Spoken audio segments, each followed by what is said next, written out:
Hello and welcome to episode 51 of The Imperial Truth. As usual, I'm Greg and with me is Neil. Hello, Greg. Hello, Neil. Before we go anywhere else, let's do the sponsors before I forget them. So, Element Games, you provide you with all your toy needs, all your painting needs, all your airbrushing needs. It's been brilliant for me this weekend using my Element Games products through my airbrush. And yeah, wonderful plasticky goodness. What's the minimum delivery on an Element Games order? Free of charge is £80, 80. So you're paying a small fee for anything below that. Remember, if you're buying something that works out to be £75, just chuck a fiver's other stuff. There's always something you can buy. Always something you can buy. And if it's £79.50, then they do magnets to take it over £80 as well. Everyone always needs magnets. Well, it's still cheaper than paying a couple of quid postage. Definitely. So yeah, and that will, turn up usually on the, within a day. So, well, it has done most of the time. So you order something for pre-release when you get an extra 5% off if it's GW product, and the chances are it will turn up on Saturday. If your postman comes before your GW store opens, then you're getting it before you could if you went to a store. But that's down to the postman. Yeah, and some postmen in certain areas. Yes, unfortunately ours tend to come about midday. But there we go. Such is life. But yep, we're going to have more Horus Heresy books coming up as well, so you can grab them from Element Games. And don't forget to go via theimperialtruth.com, click on the banner, and purchase through there to support the show. Definitely. And second off from that is Lil Legend Studios. So obviously Miles does cracking work on many, many different Heresy models. And if you're up to date and you keep a lookout on his Instagram and Twitters and things like that, he has posted up several fantastic things of late. So if you're looking for a commission piece, centerpiece for your army, just too lazy to get anything done, like probably 90% of us, then give him a call. Let him know what you need. Yeah, absolutely. He's moving house at the moment, so congratulations for that. Or studio, anyway. And so he's a bit tied up with that this week, I know that, but I'm sure he's still putting some photos out, but I'm sure we're going to get a big host of stuff once he's He did a really cool Khan the Betrayer. Yeah, that's been everywhere. Recently. Yeah, that's been everywhere, hasn't it? Been seeing that a lot. No, it's really cool. Really cool. There we go. That's our dues paid to two wonderful companies. If you're wondering when we're going to announce the competition, we'll do it at the end of the podcast. That competition was to win the 40k Legends collection, the series of books by Hatchet Partworks. We won't talk about that in the news because it's not really news, but you were saying you've seen the adverts on TV? Numerous adverts on TV. Yeah. In fact, so much so that I was talking to someone about it, I think it was a relative, and I said, oh yeah, there's adverts for it in telly, and I went, oh look, there's one. Yeah, so obviously that's Hatchet advertising it. But it is cool to see. I think Friday evening they started, and it was just like everywhere. People online tweeting about it. But, yeah, cool to see. And I must admit, I was a bit surprised to see our the little newsagents we got next to me, which doesn't have a huge amount in it, has a couple of copies of the first book. I think with these things, they tend to do the first few in the shops, but they really try and push for online subscriptions. Yeah. So, and I must admit, if you haven't got the book and you wanted it for $1.99, it's a bargain. It's a bargain, isn't it? Really? Yeah. Even if you could buy it as a present for someone. Exactly. It's $1.99. I've seen a lot of people talking about the gifts, the free gifts you can get, and the posters and things like that. And maybe not staying in it for the whole thing, but having a look for a period of time. As we said before, I've said it to a few people, as someone who's been in a hobby a lot, I've read a lot, I'm probably going to have read a lot of these stories that come out, but if you're not as steeped into the 40k lore, then you're going to get a lot more out of those stories as they come out. Yeah, definitely. And the quality's really good. So you're talking about, there's a curator's notes at the front who, I asked who that curator was and was given the answer, I can't say. but I've got my ideas. And there's some colour pages in the centre with pictures on it, and a lot of those pictures are from, the collected visions or various other bits. I don't think there's any new artwork per se, but you don't always get to look at all the books anyway, so there is artwork in there that I haven't necessarily seen, properly, just seen it in passing, which is cool. And they're good quality as well. They're not shoddy books at all. So, yeah, I think it goes up to, it's $1.99 for the first one, and then the second one's like $7.99, and then it's $9.99, I believe, a book. And they send them out to you. It's out fortnightly, but I think they send them to you every 4 weeks. So send you 2 books. Right. But, I don't, because I haven't subscribed, there are terms and conditions, there's a kind of letter. It's been put up on places like the Black Library the unofficial Black Library Facebook page. People have put up a copy of their kind of explanation of how it's going to work. So, I'm in a bit of a different situation there, so I can't really talk about that too much, but sure. Yeah, it'd be good to see it crack on. It's, I'll be interested to see how successful it is, because if it is, I think it could bring new people into the hobby possibly, and I think absolutely, if nothing else, that's always a good thing. Yeah, absolutely. And even if it just brings people into reading about it, that's going to maybe bring people into different groups online to get different discussions going. Yeah, obviously, the ideal for GW is that some of those people then go, I'll pop into a Games Workshop, pick up the game and have a look at it as well. So that will be the winner for them. Definitely, yeah.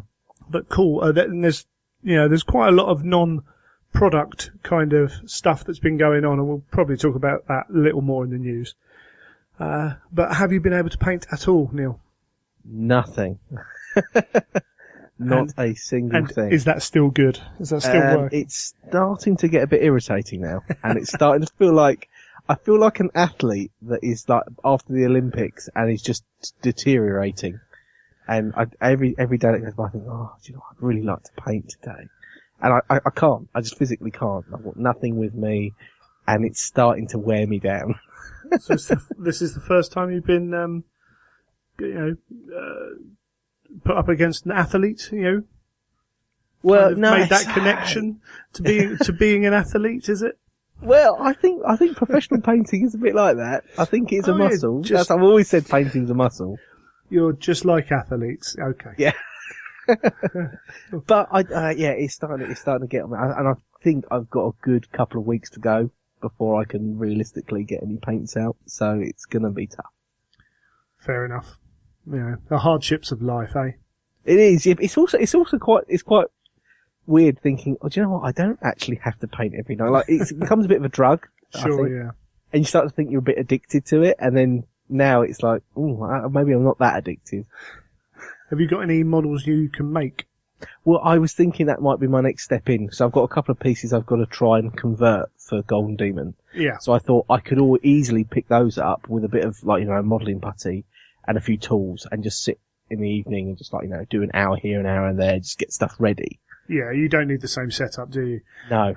Certainly, at work we have some downtime, and there is opportunity for me to do things I want to do. So, putting an episode of Vikings or whatever I've downloaded from Amazon, through my Prime account on, and just doing some modelling is quite kind of that. Yeah, that sounds pretty cool to do, actually. So if I can grab some time doing that at work, that's putting my work time to really good use as well. Yeah, exactly. Doubling up there. Yeah, too right. So, I mean, I'm at that point. This month is quite a bad month for me in terms of my cash flow. As I said before, I paid for the hotel for Adepticon. I paid for the flight for Adepticon, which under £400. I don't know if I said this on the podcast, but a flight to Chicago last weekend in March for under £400. That's the advantage of booking early, kids. It's quite amazing how I thought it'd be so much more than that. Yeah, regularly I'd look at, and that's not the cheapest flight, and that was direct. Yes, I could make stop-offs places, but some of them are quite long, some of them are shorter, but then if you miss a connecting flight, you've got more potential for things to go wrong. And isn't there problems with baggage as well in the US where a lot of it goes missing? I don't know about that. I know I had no problem last time I did it. My baggage was pulled out because there was a few of us on the connecting flights, and it was all, put on top basically to be pulled out, and I had no problem with it. I have heard stories, but I don't know how isolated they are. And I suspect that all countries' airlines have issues, of similar kind of amounts, really. You've got to remember there's going to be a lot of flights in America. It's a big place. So you're going to have probably more flights there than anywhere else. I could probably have got even cheaper by doing something like that. But for this holiday, particularly flying back, I don't mind. But for going out there, I don't want to miss any time. I've already built some time in to go to Chicago before the event. But particularly if you're flying out to land the day before, like late in the afternoon or whatever, if you get delayed by 12 hours, all of a sudden you're hoping to arrive the morning of the event. And then all of a sudden it's like, well, the whole reason you're there, you're starting to miss it. And it's not always easy. It's not always possible with time off and things like that. But if you can build in a little bit of a kind of buffer, because Chicago has its, can have its issues in March time with bad weather, with wind, with rain, things like that. I think the first time Ben Curry went over to Adepticon the year before I did, his flight had issues with being moved somewhere else because of bad weather. And then it took him a few extra hours to get there, and that's a bit of stress then you don't want. So, you just minimise the kind of the possibilities of things going wrong. But yeah, booking early, people are like, how'd you get it that price? It's like, well, I think we're 7 months away, something like that. So thought, you know what, I'll book it now. Money's tight, not majorly tight, but I'd rather do it and save 150, 200 quid, maybe a little bit more, than do it now. And getting it done early, which means it's done, it's paid for. Yeah. You have got that in the back of your mind. Oh, I must book those flights. Yeah, absolutely. Still in discussions about how many we're sharing a room with. But 15, isn't it now? 15, too right. We're going to be sardines on the beds. Thank heavens for Americans and queen-size double beds in rooms. And 2 of them in a double room is crazy. In a twin room. But yeah, with the reduced price of flights, it's actually made me think, actually, I don't mind having less people in that room now. Because it still works out that you can do the whole trip, relatively inexpensively. Because once you're in the venue, you're in the venue. You don't go and pay. It's not like you go downtown to any major city and it's like, oh yeah, I want to go in the museum. Okay, that's however much. I want to go to the art institute. That's however much. I want to go to taxis and all that sort of stuff. Yeah, all that stuff. You're in a set place, and you spend 90% of your time in that place. So food is the major issue, and the things you do, like buying bottled water before you get there, so so A, that you're hydrated, and B, you don't get caught into the habit of going and buying a soft drink or something else. Yeah, it's like, well, I'll carry a bottle of water around with me. So those little things can save you bits of money as well. Having snacks, going to Target or wherever, buying a load of snacks, keeping them in your room. I'm a bit peckish. Don't want to go to the bar and buy a light snack because that's going to be more expensive than going somewhere else because it's a bar in a hotel. So those little things all help as well. But yes, did that, and spent most of the weekend, painting my Stormcast, which is quite interesting because, for me anyway, painting with a metallic kind of sheen on the red, learning different things about. It's probably a great way for you to learn the airbrush technique, isn't it? The airbrush control has got better. Certainly, so the way I'm doing these is the silver and then 4 coats of the Forge World red, clear red over the top. And I did the 3rd coat, and I'm like, I wonder if I can get away with 3 coats. And I looked at them all, and they were a completely different colour to the ones I'd done before. And it was like, oh, hold on, no, that 4th coat is the colour that really gives it the bright shine. Isn't it mad when you're talking about the 4th coat? because you would have thought, it doesn't make much difference. Yeah, because it all looks red, but they were separate from the ones I'd done. And then when you put them together, you're like, they're completely different shades. But it's like the first few layers were just like laying down the paint and building up that colour, and then that fourth colour was like, okay, I'll give it a bit more. And alright, that's just suddenly popped where it didn't before. So, yeah, it's 4 coats, it's a bit of a pain, but I was also painting a lot of models. And I'm never going to be painting anywhere near this amount at the same time. Next time it'll be like 10 models at a time or whatever like that. So that'll kind of reduce the kind of, oh my goodness, I've got to put another coat on there. Really good to get into that and to experience that. And then having the other issues now. Normally I paint over a black background. I'm quite dull, not dull colours, but it's quite, you build up from black in a very methodical way so that you're just layering up a very simple coat. Of course, most of this model now shines. I've got silver or bright red showing on bits that I need to paint another colour. So by doing it this way, I've now got to put 2 coats of black on rather than 1. And little things like that. Just getting used to how the paints react under the different... Yeah, I found that a lot when, obviously, I always undercoat black. And then I was painting something really light colour, so I thought, I'll undercoat white, it makes sense. But then having the reverse problem of trying to make things black from a white undercoat was just as hard as making things from a black undercoat white. And it was that reverse problem of having to paint in the cracks and get a nice dark colour. Yeah. And going, this is a pain. Yeah, I find it harder. I find it a lot harder because at various points, Brandon, when he was on the show, mentioned that, my style is to sometimes just leave bits of those. And it's very dark. If it's in the deep recesses, it will stay dark. All of a sudden, when you've got bright silver or bright red in there, it's like, how much of that can you leave? Yeah, exactly. So, going back and doing, because the Stormcast, a bit like the Space Marines, like the back of the knees is not all armour. There's a little soft bit of there of fabric, and the same with the elbows particularly. Yes. So you're going in to paint them a bit like Marines. All of a sudden it's like, got to get the brush in there, and then you suddenly remember, like 2 or 3 of these guys have got cloaks that are currently either bright silver or bright red that need to be black. Right, okay. And we're getting the brush in there, without going back over that red. So, all the models I put together for my Stormcast, I super glued down to the base. So I'm hoping, or they should pop off easily enough. I'm hoping the other models I purchased pop off easy enough as well, so I can actually get the cloaks properly. But these are things to remember. In fact, Duncan talking today about what model he was talking about. Some models, I think it was the models he had. He just didn't like painting as much. I think some of them were the cloaks, and he was like, he regularly will just glue them down with super glue to undercoat, do the base colours, and then pop them off to do the cloak, and then super glue them back down to a base to carry on painting. Yeah, that's why I'm forever having things on corks, because it's so much easier to get to those recesses and then stick it onto a base.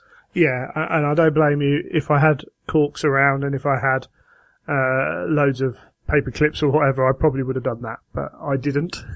And to be fair, I see a lot of people when I see an airbrush project going on, like I'm painting a new army, etc. You see a lot of people that have got everything on cocktail sticks or on paper clips. Everything's like, these are the arms, these are the guns, these are the legs. Yeah. Where obviously it makes easier for them to get the airbrushing consistent and then go back round and get details. Make life easy, effectively.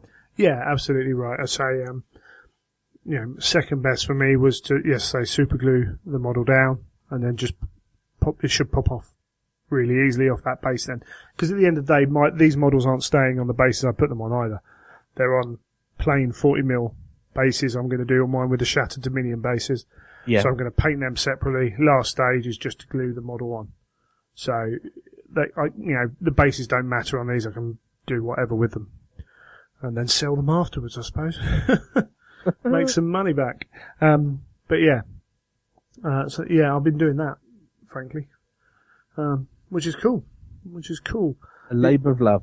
Yeah, well, we'll talk later. I've got got an Age of Sigmar tournament I want to get to, so this is why I'm keeping doing this.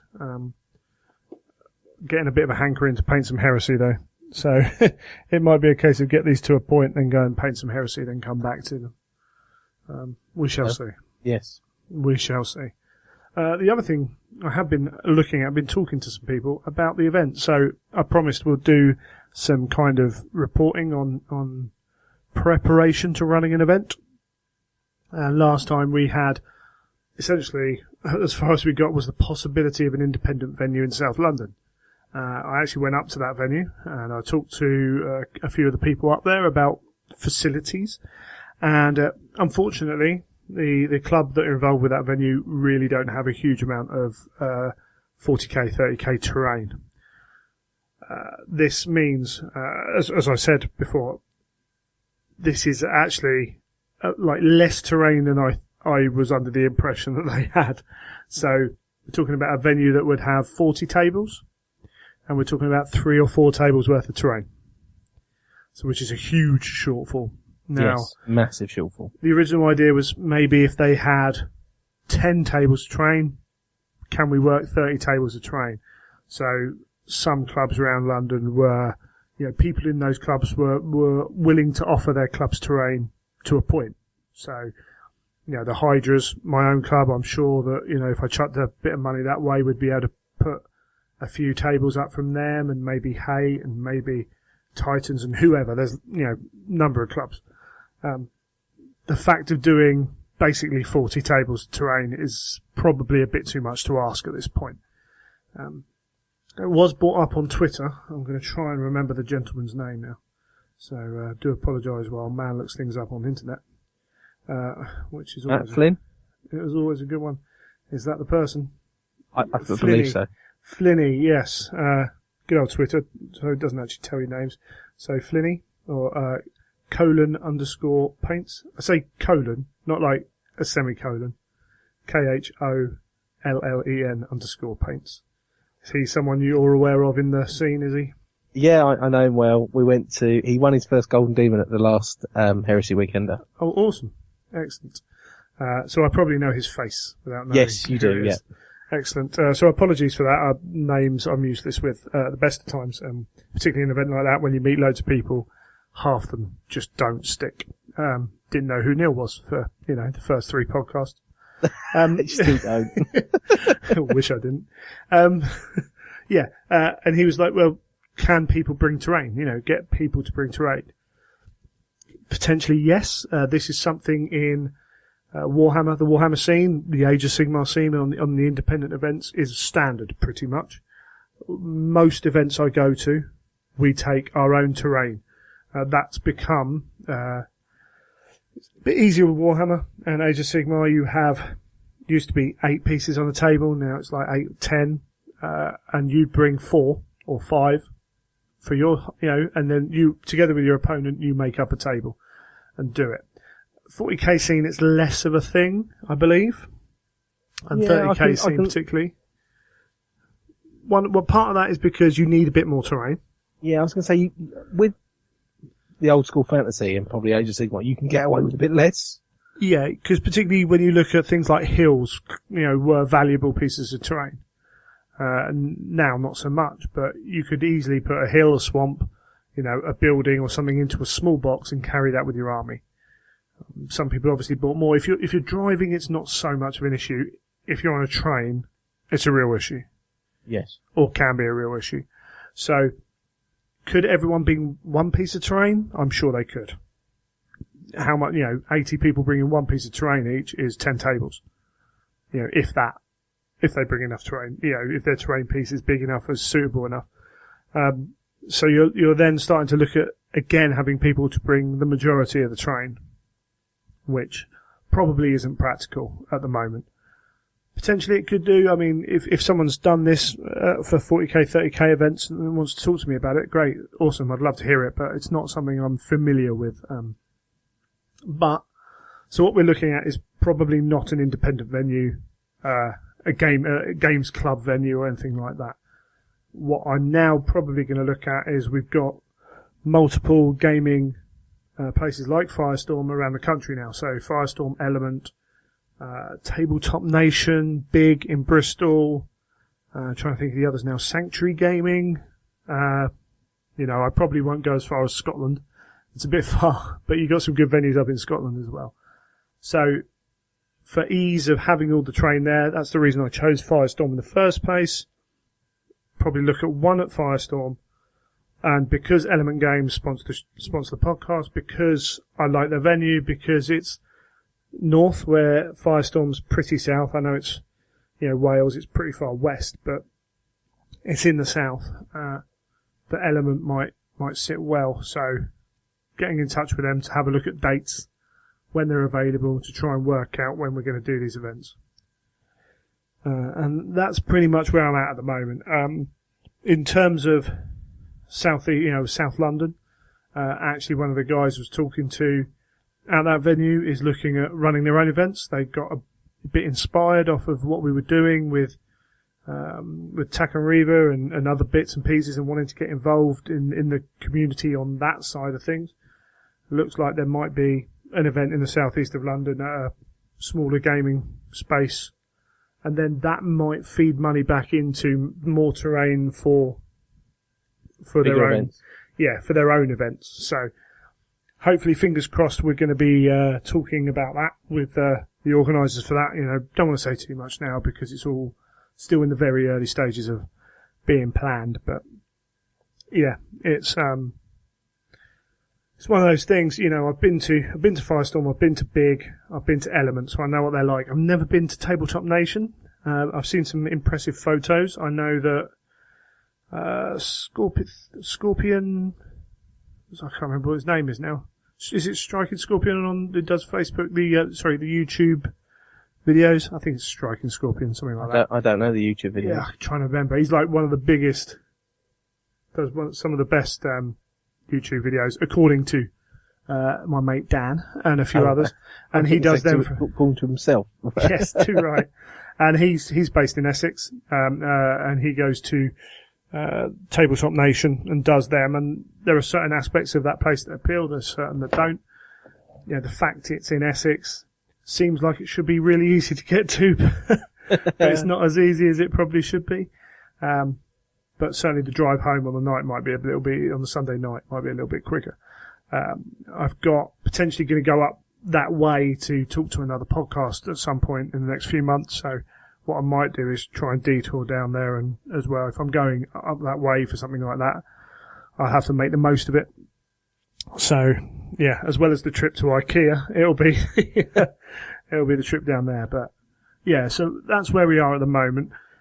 What I'm going to try and do this week's going to be really busy with recording for this podcast and other podcasts. And my brother's being selfish and getting married at the weekend. Yeah, I know, rubbish. And I'm missing cricket because of that as well. And yeah, so what hopefully over the next couple of weeks is maybe I start looking at the pack. I'm 99% sure that the basics that I wrote for Taken Reaver and the event beforehand about what the event is, what you need to bring, how armies are done, the prizes are probably not going to change a huge amount. Yeah, it's a lot you can cut and paste sort of thing. Yeah, I think they work. I don't think there's really much there that anyone's given me any feedback about that I've thought, yeah, you know what, you're right, I will do this or will do that. What we will then look at is the structure of the narrative. So, do I limit, I've talked to you a little bit about this. I've seen this at a few events where Primarchs are allowed, but there's only one Primarch per side of any named character can only have one at the event. So if you want to come, you want to use Horus, you have to sign up early. Yeah, and I think, because I spoke to you about this, didn't I? I said, well, that's a bit unfair if your army is, like my Iron Hands army, it is built around Ferrus, so it doesn't work without him. So, but then as you said, well, if you want to use him, you have to be one of the first people to sign up. Yeah, some will say that your army doesn't work when he's there. And that you're the problem. But, yeah, you have issues within that. One thing is it potentially creates more of a narrative in that you don't see, Vulcan on 4 different tables. So Vulcan's over there. doing that. Yes, you have people who want to bring their toys in, but so it's always a balance in that respect. Some people don't like the first one, some people don't like the second one. At some point you have to draw a line in the sand and say, well, it's like this. You know, the Australian guys, they didn't allow any special characters. Special characters were handed out. So that's a different way of doing it. Whether I want to hand out people's models, even say you were helping me run it and you said, yeah, people can use my Ferris. Yeah, that wouldn't be happening. Exactly. But even with a non-award-winning model, right, as an organizer, say, you know, Greg's playing, he drops that model and it breaks. What do you do? Where's your situation? Now, most people are good people, but if I break my own model, that's my fault. Deal with it. If someone else breaks my model, all of a sudden I'm not happy. Yes. No, so completely. That offers up, you know, and if you've got a close group of people, I think you can get away with it. But where people don't know each other quite so well. But exactly. Even then, if you lent me your Ferris and I dropped it, right, even if it wasn't award winning, I'd be like, that would cause some real weirdness, you know. Exactly, yeah. It would be one of those things that I wouldn't even want to put myself in that scenario. I'd straight away I'd be saying, no, he's not being used. Yeah. So I probably won't go that way with it. And then it's looking at the narrative and looking at the things that could be done better from last time, like the assigning of tables, whether we go with that, whether we have a more structured system, and then does everyone play the same scenario, or do we keep the 5 different zones again? Again, I think there's positives and, you know, I don't think there's necessarily major negatives to each of those, but there are just different ways of doing it. So I need to try and sit down and go through that. Also, I might need to look at help running it, because I'm not too sure. You know, Dan has been my spare player for both events, reluctantly at times, because he didn't want to play a couple of times. But he's got a kid now, so his time's a bit more taken up with having a newborn, and might not be able to get away quite as much as he used to. So maybe I need some more support running it, because with that many people, you do need more than one person. Yeah, totally agree. But the major thing is, I need a spare player, because at the end of the day, I'm selling tickets for 5 games of Heresy, and if someone doesn't get 5 games of Heresy, and in fact, if you've got no spare player and you're odd numbers, that means 5 people aren't getting 5 games of Heresy. Yes. So, and that's not fair either. So, a spare player for me is integral to that. I probably will keep a structured format of 5 games, because personally, that's the way I like to know. I like to know that I'm paying X amount to go and play 5 X amount games over the course of a weekend, minimum. Now, if in the evening you can play more, that's groovy, but I like to know that I'm going for X amount of games. And to be fully aware of that as well. Yeah. So that's kind of where I'm at the moment. Once I've kind of figured a few things out on that front, then we can move on to the details of exactly how I'm going to do, like, the scenarios or whatever going forwards. But yeah, so cool. Hopefully that was interesting for people again. I haven't had much feedback on kind of this segment, except for the little bit about why didn't you think that, which is helpful, which is good. So if you do have any ideas, if you do sit there and think, Greg, what you're talking about is a load of coswallop, then feel free to get in touch and let me know. Or if you have, even better, if you have a positive idea about how to do it.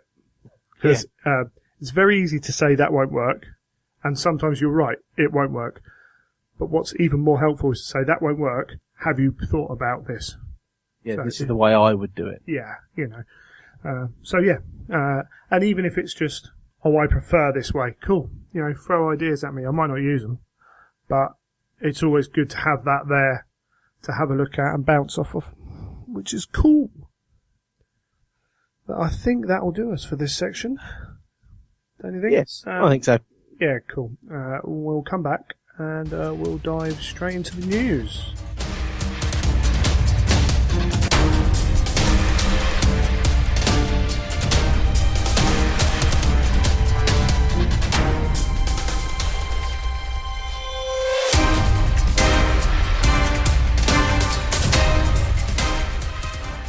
And here we go into the news. So we'll start with Forge World, and the first release of this period was a bit of terrain.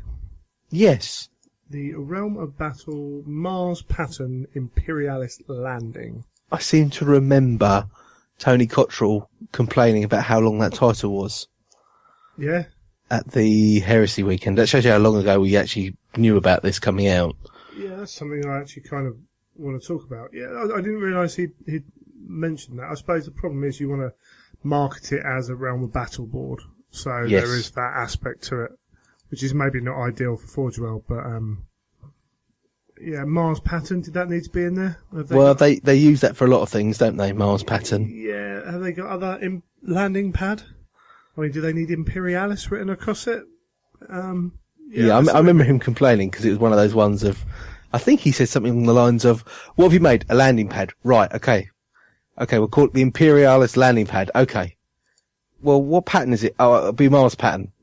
Isn't it a Realm of Battle? Yeah, it's a Realm of Battle, Mars pattern, Imperialis landing pad. So it just had bits keep being bolted onto it as they were I can see that. marketing it. There are some rules for it and stuff. I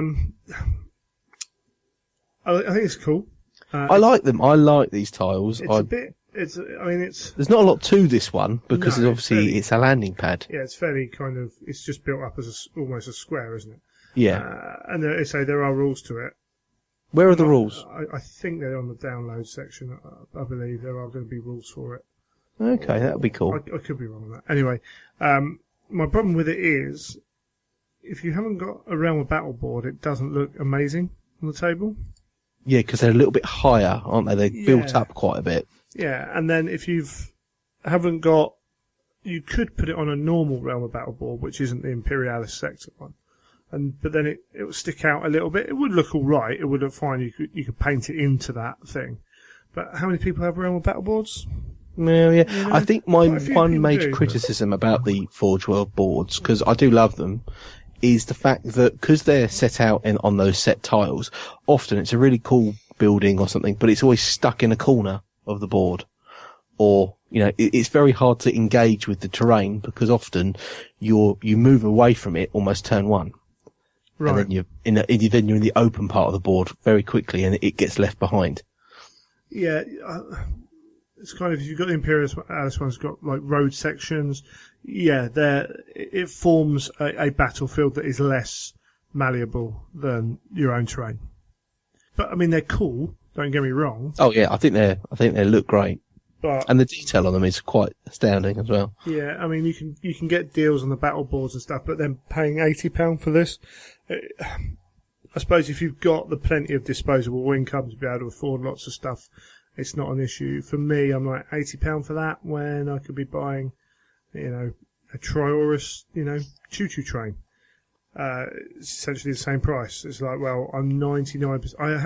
I struggle enough buying terrain because I'm like, I want the toys. Yeah. And terrain's often neglected a little bit in that respect anyway. But yeah, it's cool. It didn't, must admit, on the Friday I was like, what they're going to release. Oh. And that's not a reflection of what they've released in a way. It's my expectations, which I think's been happening a lot this year for various reasons. It feels that way, doesn't it? Yeah, we'll go into that. Because what they released this week was the Cerastus Nightheads, the alternative versions, which are all cool. They're all very cool. I love the Aperture one. Yeah, it's cool, isn't it? Am I that bothered to pay £12 for my knights to have a different head? Maybe as I get more. Once you go past... I think if you've got a knight army, they're great because you can then add a little bit more flavour. Yeah, exactly. I think it's a good way of identifying two different knights without having to do massively different paint jobs. Yeah. As well, a quick way. Seen online for quite a few weeks now, people being very underwhelmed by the releases, and I think it's a byproduct of the way that Forge World show off their stuff for starters. Yes. Because you know what's coming 90% of the time, which means that when it comes, you're like, oh yeah, I've seen that. We saw these. Where did we first see these heads? Well, were they at the Weekender? No, I don't think they. Weren't they at a open day or something along those lines? No, that was before the Weekender. They were certainly at the 40k open day when I went up there, or whatever, the Forge World open day. Sorry. Yeah, I think they that may might have been the first time actually. Yeah. The first time, but because you've seen them and they're in the back of your mind, you do get that Friday release, and then you go, "Oh yeah, I've seen that." Yeah, and I've seen a few people talking about, and all we got was 3 heads. Someone was saying that we would have got 3 heads and something else, and I think there are definite issues they've had this year. We've talked about apparently having the issues with the mold making. We've got the backlog for Prospero. I think when they release Prospero, they've got to have enough to go with it to capitalise on that. There's rumours about, a new plastic box coming that may affect how they want to release stuff. And then we've got a lot of stuff that we've already seen from the Weekender, stuff that we've had dribbled out. But is there some stuff still from the Weekender that we haven't seen yet? I kind of get the feeling there is. Well, maybe we've had it all now. We've had the Ursrax, haven't we? We've had the Domitars. We've had that, but it certainly appears to be that we saw it all in February. We've seen a couple more bits, and we're still waiting for a few more bits like the weapon arms and things like that. And I just think that's the nature of what we've got, where we are, just a combination of 3 or 4 things working against each other, which has meant that we're in this kind of quiet period as we go through. It is frustrating, but also at the same time, I wouldn't want them to stop what they do with the Heresy Weekender when you see all the new toys and things like that. No. So that is so exciting. Well, the other thing we've had this year, possibly the bigger thing, is the rearrangement of Forge World and writers moving from writing, designers moving from Forge World into, the subsections of Forge World now. So they've had new designers, new painters, new writers, new artwork. Yeah. People in there as well. So that's going to have had an effect on it, I think. Oh, definitely. And I think the fact that you had sort of a core team of sculptors that were providing all these new models, and then suddenly they've all just sort of been dispersed into other pockets of the Forge Worlds, like specialist teams and things. I think that then takes a bit of a time and a bit of a changeover to bring new people in and get the wheels turning again on the Heresy. Yeah, because it's going to take time, isn't it? Yeah, it's all very well employing someone, but then you have to get them to work within the system, work the way you want to do it, and all those things, and that will take time. And with quite a large turnover, or not necessarily turnover, but influx of new staff, that will have had an effect, I'm sure. The other thing is, are we moaning about this quiet period, and then a few people are going to be like, I wish they'd slow down once Prospero's released? Yeah, I haven't got enough money. There is potential for that to happen as well, because we're going to, there's a lot of stuff in that book, and I think a lot of people are going to be wanting quite a lot of it. So, it's an interesting one. I think it was more a comment on kind of frustration rather than people actually getting annoyed or anything like that. There's just this desire to where's the cool stuff? Where's the cool stuff? We know it's coming. When's it coming? What we're in now? So we're this episode is halfway through September. October, November, December, they generally don't release a huge amount of new stuff. So, 2.5 months of the year left in terms of new releases. It will be interesting. Plus, they've got the 40k book coming out as well. Whatever Imperial Armour it's called, I can't remember. So there is a lot going on. We know there's a lot going on behind the scenes at Forge World. You can hear the grumblings and mumblings coming from various places about things. Not always true, but there is certainly a lot of mumbling about a lot of work being done. And they've said at various points, they're working on a number of books and what have you. And we've seen the Forge World Open Day, all the Space Wolf and the Thousand Suns pictures. We know Custodies are going to be in there somehow and all that as well. So I kind of don't mind. I'm not that tempted to spend any money on much of the new stuff. Looking back over the new stuff, the Mastodon, yeah, maybe. But for a while now, before that, I've not been like, I really must go and buy that. So I've been quite happy just to hold on to my cash. Sometimes it's good, isn't it, to have not too much that you need to immediately buy and be able to save up that money knowing that when the big things drop, you'll have the cash there to buy whatever you like. And that's where the advantage of knowing what's coming can be used by the customer. Yeah, it felt like that very much. Do you remember probably about a year ago or a year or two ago with GW? It was like every week there was a major release, and it just felt as though it was just so fast paced that nobody could keep up with it. Yeah, well, I don't think you were supposed to, but yeah, and then I'll pick another company, Privateer Press, show their stuff off quite early, and when I was keeping an eye on Privateer Press releases. And Weird do this, actually. Weird might have been the one that do it more. By the time a model came out, you were bored of it. Yeah. Because you'd seen the artwork, you'd seen the release, you'd seen everything about it. And if you are going to show your stuff off, that there needs to be a balance of time. And people will make allowances for the bigger models. So people knew the Stormbird was coming. They were getting antsy for it. But they were aware that it's a big model, it's got to be done right, they're going to have issues with it. That's fair enough. When it, say that was a character model, and you'd seen that, just a, regular scale Marine, and they'd seen it 5 months ago, then it'll be like, well, why is it not out yet? Why is it not out yet? Yeah. So, they do a pretty good job on it. We've got the European Open Day coming up soon, so who knows what we'll see there. If we don't see much there, then I think it's because it'll be all the Prospero stuff. But possibly. Who knows? Who knows? Indeed. That's Forge World, though. Black Library. So we got the Black Library Live coming up. Yes. I've got my ticket. From what I can tell on Facebook, a few more tickets were sold after Mr. Aaron Dembski-Bowden announced he was going to be there, or Black Library announced he was going to be there, and he reposted it. With Master of Mankind. Yes, I saw that post up and I thought, well, that's going to be a big draw. Yeah, and I think that's why maybe they released it before some of the others, because maybe there were a few tickets left. And Black Library want to sell all their tickets, and that's understandable. Obviously, yeah. That front cover's amazing, harking back to the old pose of the Emperor. Yes. Yeah, Neil Roberts smashing it out of the park. Is that a custode in the bottom left-hand corner? It is, yes. I know what you're going to say. Because he looks tiny. Okay, so that's what you're going to say. Okay, yeah.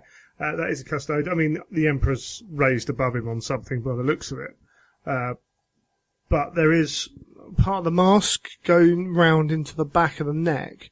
If you look at it kind of just offhandedly, it does look like he's got a cigarette coming out the side of his mouth.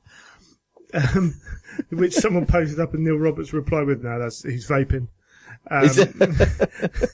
To which is now one of those things that you almost can't unsee. Yeah. The custodians vaping in the presence of the Emperor. And the tagline is, the war of the war in the webway or something along those lines. And yeah, it's an Aaron Dembski-Bowden book, which means that people are going to be all over it just because of that. And then it's the book that we're going to see more about the Emperor than any other. How much are we going to see of the Emperor? That's It's interesting because this, for me, and I'm not a big person to be up with the fluff, but it does seem as though this is a book that's maybe going to break some new ground. Well, certainly, yeah. We know very little about the Emperor. We've seen almost nothing from his, even being close to him, we've seen very little of him. We've also got the War in the Webway, which we don't know a lot about either. It was only in Visions of Heresy where that was first announced. Like the great project of the Emperor of Mankind was to go back and try and claim the webways for humanity, so that Chaos didn't have to go through it. That's something that's discussed in some of the later books about the issues that surround that, and I won't go into that, but yes, we don't really know what goes on there. Does it deal with when Magnus broke through? Does it deal with other people coming in and saying, look, this is going on? Do we have a bit of the Emperor responding to what's going on in the Heresy? Because he's obviously stuck. Some of the complaints about the Emperor are, why didn't he come out and do this? Why didn't he fight the traitors? And it's like, well, he was busy. This war in the Webway, if you lose that, you've lost the war anyway. So we hopefully maybe get to see a bit of that side of it as well. But we don't know much. We know Aaron's been writing it for a while, and Aaron is, by his own admission, a slower writer than a lot of writers anyway. But it's a pretty big subject, and if you get this wrong, which I'm sure he won't, but you can imagine the grief people would get online. I mean, Praetorian Adorn, for most of what I saw written was, overwhelmingly positive, but just the fact of what happens in that book generated certain aspects of the internet to kind of, oh, you can't do this, rubbish book, and it's like, hold on, mate, it's actually done very well. So, yeah, Master of Mankind is going to be a keystone book, I think, in terms of that in the Heresy. Black Library know what they're doing. Aaron knows what he's doing. I know he talks to a lot of the other writers. They all do. I've every faith that this is going to be really good. When it's released normally, who knows?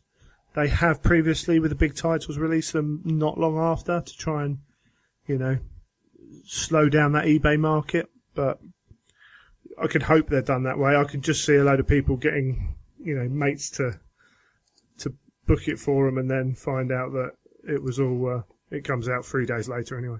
Yeah. Which would be good, frankly. I'm sure it's going to be a very big, I can see people rushing in to buy it on that first opening Saturday and then just sitting there reading. Oh yeah, some will. They'll be reading it, and the classic ones are the guys and gals who read it in the queue to get it signed by Aaron. Yeah. With their 25 other books in their bag as well, which is always a bit of a frustration. It's so far it's the major draw. There are some 40k titles. We got Fabius Bile, a novel, which is a 40k novel. We got Tyrant of the Hollow Worlds, and then it looks like we've got 3 more books, one by Guy Haley, one by Nick Kime, and one by Gav Thorpe. I'd keep an eye on that Nick Kime one. The interview's gone up now. I think he's up to some stuff, but whether that's a 40k book or a Heresy book or an Age of Sigmar book, I don't know. I suspect at least one of those will be an Age of Sigmar book. But then we've got, authors. So those 3 authors are there. Mark Clapham, who's done the Hollow Worlds one. Josh Reynolds, who's done Fabius Bile. Chris Rate's going to be there as well. And Laurie Golding, plus 5 more guests at least, by the looks of it. So there's going to be a lot going on, a lot to talk about. I've never actually been to a live before. Have you not? No. So it's mainly because it's one day and it's a long drive. Of course, yeah, I'm getting myself confused with the Weekender. Yeah, it's very much not a Weekender. These are intimate kind of things. The Weekender grew out of the love that people had for these. Black Library lives were well attended.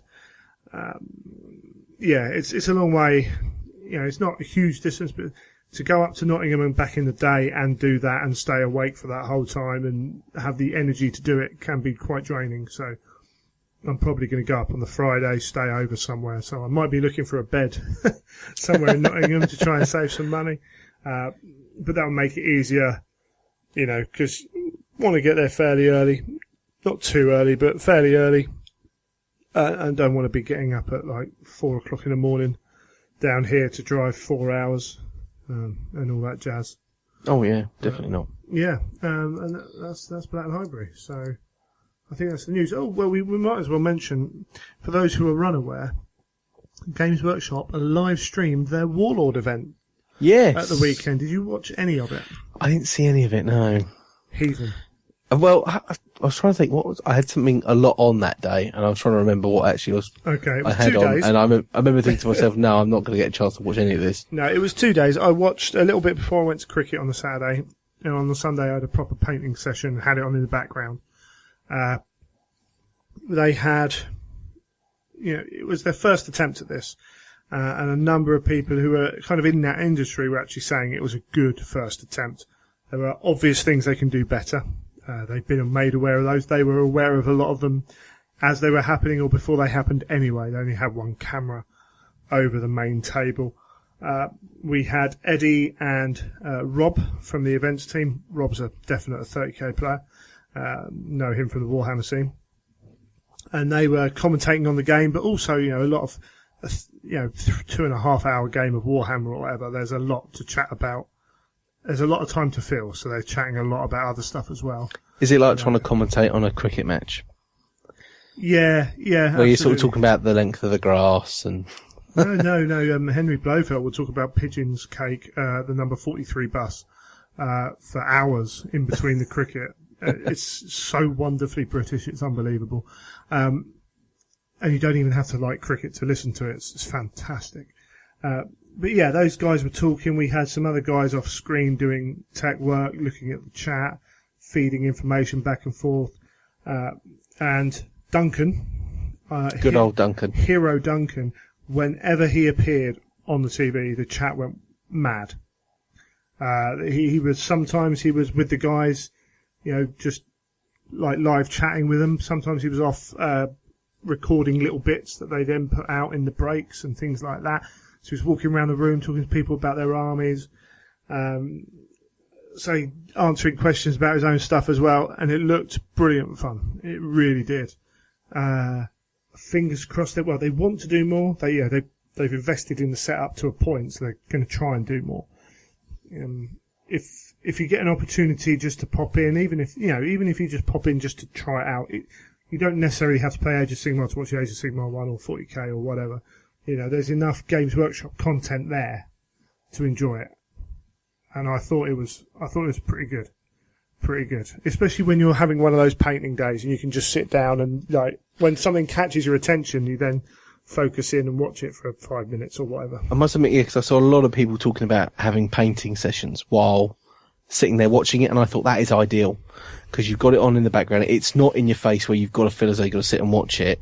You could get lots of painting done, and like you said, something gets mentioned and you think, and you just pop up, have your head up, have a quick, maybe drawing in between layers, all that sort of stuff, and just have a little watch at hobby stuff going on. It sounded like a great they have put event. up, I think they've only got day 2 on YouTube for some reason, but on Twitch you can go back and look at it, I think, as well. So they do have, large sections of it up that you can watch, that you can dip in and out of. I don't know whether they're going to do the campaign event that I'm going up to, or whether they're going to keep to the more competitive events. I don't know. But it was entertaining. I'm not too sure if I'd want to be on camera. There did appear to be a game that someone may have been looking at conceding and then was encouraged to carry on playing. Because, obviously games can run short anyway. Yeah. But I think even then I think there's a bit of a social pressure on you to play the game out, which you probably should be doing if you're playing a tournament anyway, because it can affect, you giving the other person the easy points can affect who wins tournaments and all that jazz, but that's a different story. But there's certainly a social pressure just to kind of keep the action going on camera. But yeah, no, it looked really good. It was nice to see a lot of the kind of, some of those staff, you see their picture, or you see little bits about them when they're around and about. But obviously you can't, when you're on camera for that long or that often through the day, your real personality comes out. And it was like, oh, blimey, they're a bit more chatty than I thought they were, or, that kind of stuff. And there was a lot of GW staff members playing in the event as well, which was quite fun. James Karch, a little interview with him, and Robin Cruddas and a few others. Yeah, no, it was really good. Excellent. So I thought I'd throw that on there because it was cool. Yeah, hopefully they do more of it and we get to see coverage of, because let's face it, there's probably a lot of people that may look at these events and wonder if they should go to them or want to know what they're like. At least then they can have a look online and see what an actual event and it's going to be like. In Games Workshop events, apart from the GTs, which they're bringing back, which they stopped for a while, are very much come and have a good time.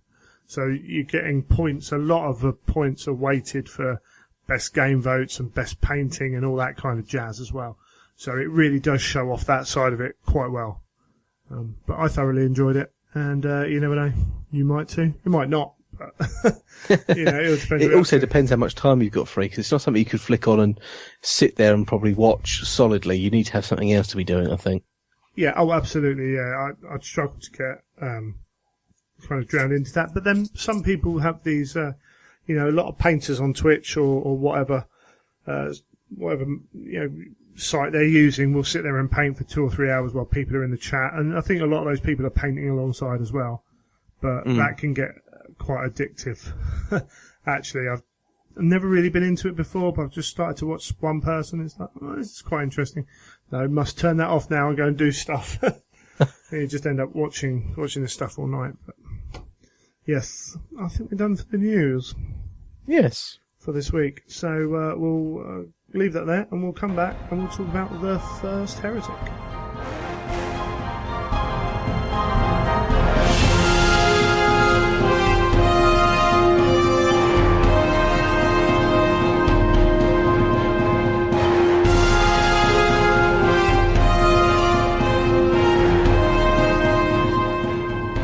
Okay, then into our review of The First Heretic. So just a reminder, this is because we received a copy from the Hatchet Partworks, and part of that deal is to talk about the books. So, it's always good anyway. It's something I wanted to do more of. Neil's read it recently. Listened to it recently. I listened to it again recently. I say I'm not the best with some audiobooks, unless I'm driving or something. And even then, after so long, I have to stop because I start to fade out. But, I've done it. I read it when it came out and listened to it at least once as well. So, yes, Aaron Dembski-Bowden, kind of a very popular author. Yeah, he's pretty up there, isn't he? With the authors. He's talking about fan favourite. It's usually Aaron. Like, people take his word over a lot of other people's words on stuff for good or ill. Yeah, he does seem to. I've noticed it was just the people I know. He's almost like the number one, the go-to author for everything. Heresy based. I understand that a lot of people do love his work anyway, but I think a little bit of it might be the fact that he is on a couple of forums and he does talk to people. I think people reflect on that as well. So it is cool. Sometimes it's really good to see an author talking about. Doesn't necessarily give away secrets, but maybe he explains, like, even just the writing process and why another author may have made a decision that he made. Not the specific decision, but suggesting the influences that could be upon that decision. So hearing that kind of stuff's pretty cool. Yeah, and he's always very good in the events, isn't he? Like when they've been Heresy Weekenders and things, when he's been up on a panel, he's always very good value.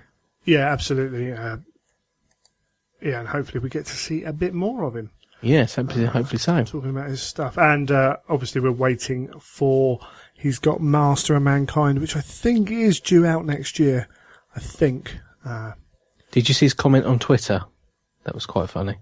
Which one was that? It was where he had like a sticky note that he'd taken a screenshot of from his computer, which was like a part of a book or something he'd written down, and he said, yes, the background is the cover art for Master of Mankind. No, I can't show it to you. And it was literally, you could see about 1 pixel's worth of colour behind this sticky note that was on his screen. But I do love the toying with fans' emotions that way. Yeah, the other thing he does do is he has a tendency to redraw the covers of books, or to put his own little take over the cover, put a post-it note over and draw over Neil's work, which is always quite fun. Yes. But yeah, and in fact, yes, many times I will call this book My First Heretic, which is it was a picture he put up at the time, and it just tickled me in the wrong way, so like My Little Pony kind of thing. So yeah, this is My First Heretic by Aaron Dembski-Bowden. And this was this book became the one that went furthest back in the timeline. This is a story about the real beginning of the heresy, shall we say? Yes. as it said on the thing, the fall to chaos, and answered some questions and set other questions up. Introduced us to the Custodes properly. You know, they're not a major part of the book, but they run through it. And it was quite nice how I like the way the book was broken up into those sort of that prequel section, and really describing about the history behind the word. Because I do think the word bearers were quite unpopular to this point, weren't they? Yeah. There's is it Josh Reynolds did a 40k word bearers bit, which is supposed to have gone down quite well. I'm trying to remember if it's Josh Reynolds or not. I might have got the wrong person on that. But yeah, they're certainly underwritten about. And Erebus had been the kind of pantomime bad guy a little bit, sneaking around in the shadows. Boo hiss, he's behind you. And this gave us the chance to see why, and also maybe flesh those characters out a little bit more. Yeah, definitely. Yeah, and so the book opens. We're on Monarchia, so this is kind of the scene, the reason it happened. A planet that was taken by the word bearers and brought into the Imperium, and the Ultramarines turn up, evacuate the city, and annihilate it. Yeah, just completely destroy. Tell everyone to get out and then annihilate it. Yeah, that's it. Give them a chance, but of course some of those people don't want to leave. And it was like, it's quite an impactful kind of opening. I found it quite interesting because you got very mixed messages about the Ultramarines at the start. You had that feeling that you always in the back of your mind, the Ultramarines are meant to be the ultra good boys, and they're not to stray too far, but they seem to be either undergoing orders that they didn't really want to undertake, or had a deep resentment there that they wanted to get out. Yeah, the Ultramarines very much follow the rules. I think when you look at, they do, you look at the 500 worlds, and it's a society, it's a civilization, and there is a care for that. But just like any Space Marines, they're quick to pounce on people who don't follow the creed. So, the Imperial Truth in this case. And these people were revering the Emperor as a god, and that was the word bearer's fault. And then the more background to that is we get the fact that the word bearers have been taking too long to bring these words into compliance. They weren't prosecuting the crusade as quickly as any of the other legions. But yeah, you are right. It shows the dual nature of the Imperium. Yes, definitely.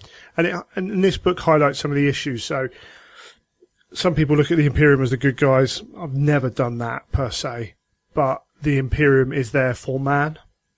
As we've said before, I think we discussed it a few weeks ago. It appears that the Emperor has created the Imperium so that man survives, and that's man the race, not man the person. Yes. So if you lose 5 billion people for a chance that 20 billion more survive, that's acceptable losses. Yes, yeah, it's very much, that's how the Imperium runs, isn't it? It's very much on an equation basis. Yeah, he's playing the war game. And Monarchia has to be, is turned into this symbol, that for Lorgar, who drops in and is quite like, he's furious. Malcador's there, giving him his orders and explaining about why this is happening, and Lorgar's not having any of it. So he backhands the Sigillite for stars. So it's like, wow, the Sigillite just kind of stands up. Sigillite's just like always portrayed as that old man. That old frail guy, yeah. I thought that as well. No, this is, there's a subtle scene, well, not so subtle, but there's a scene there where I think some people forget that actually that just shows the power of the Sigillite. Yes. And he is the Emperor's right hand, this is... And it wasn't he the most second, at the time when he first met the Emperor, like the second most powerful Psyker. Yeah, there's all those myths around, what exactly is a Sigillite for starters, and who is Malcador and how long has he been with the Emperor, all those questions. But this suggests that he's, something, he is a powerful entity in himself. And eventually, it has to come down to the Emperor coming down and telling Lorgar himself. Mm. And here's where you get the Ultramarines are all stood nicely in ranks, and the Emperor comes down, and it's pretty much the point where he forces them to kneel by exclaiming "kneel," and the psychic powers just drives the people to their feet, to their knees, and that's the humiliation that starts so much of what happens from now on. And it's, again, your word-bearer players will say, or fans will say, why did he do that? They were doing everything right. And as Lorgar does, why was he forcing them to kneel? What was wrong with these worlds that came into compliance, that were safe, weren't going to turn away from the Imperium? And then the Ultramarines on the other side of it, it's like, well, you weren't doing what was asked, Yeah, you weren't following the rules, so therefore we had to enforce it. Yeah, and this planet had to bear the brunt of that. And I think that scene in itself, it all comes down to that. It's all setting around this. It's the reason that Lorgar has to move on. Yes, and it's almost his changing path, isn't it? That's what. Yeah, and you will see people arguing over whether it's right or wrong, whether it was the right move or not by the Emperor. Ultimately, probably not. It's strange, isn't it? I know it's always contradiction, but I do like the fact that in the 41st millennium, that's very much how all the worlds pretty much are. Looking at the Emperor as a god and all the praying to him, all those sort of things that go on, and then in the 31st millennium, he's trying to stamp that out. Yeah, and it's that contradiction, isn't it? That 10,000 years later, that's perfectly acceptable. It's perfectly acceptable, and it's based off of the writings of Lorgar. Yes, which is the ultimate irony. But yeah, you've got this. People claim it's one of those moves where the Emperor absolutely made a huge mistake. Well, then you start getting into what was the Emperor trying to do? Did he actually want a war with Chaos? Was this whole plan set up to have a heresy? Was that one of the things that he knew could happen? And was like, well, I'll make a plan for that. So then maybe not the first plan, but if things don't work out this way, I can always work it out this way. Or was it a case of that I've got X amount of paths to take and I have to risk this one to hope that it works, because otherwise it's not going to work anyway? Yeah. Or did he just make an absolute, mess of the situation? Himself and just go around doing what he felt was...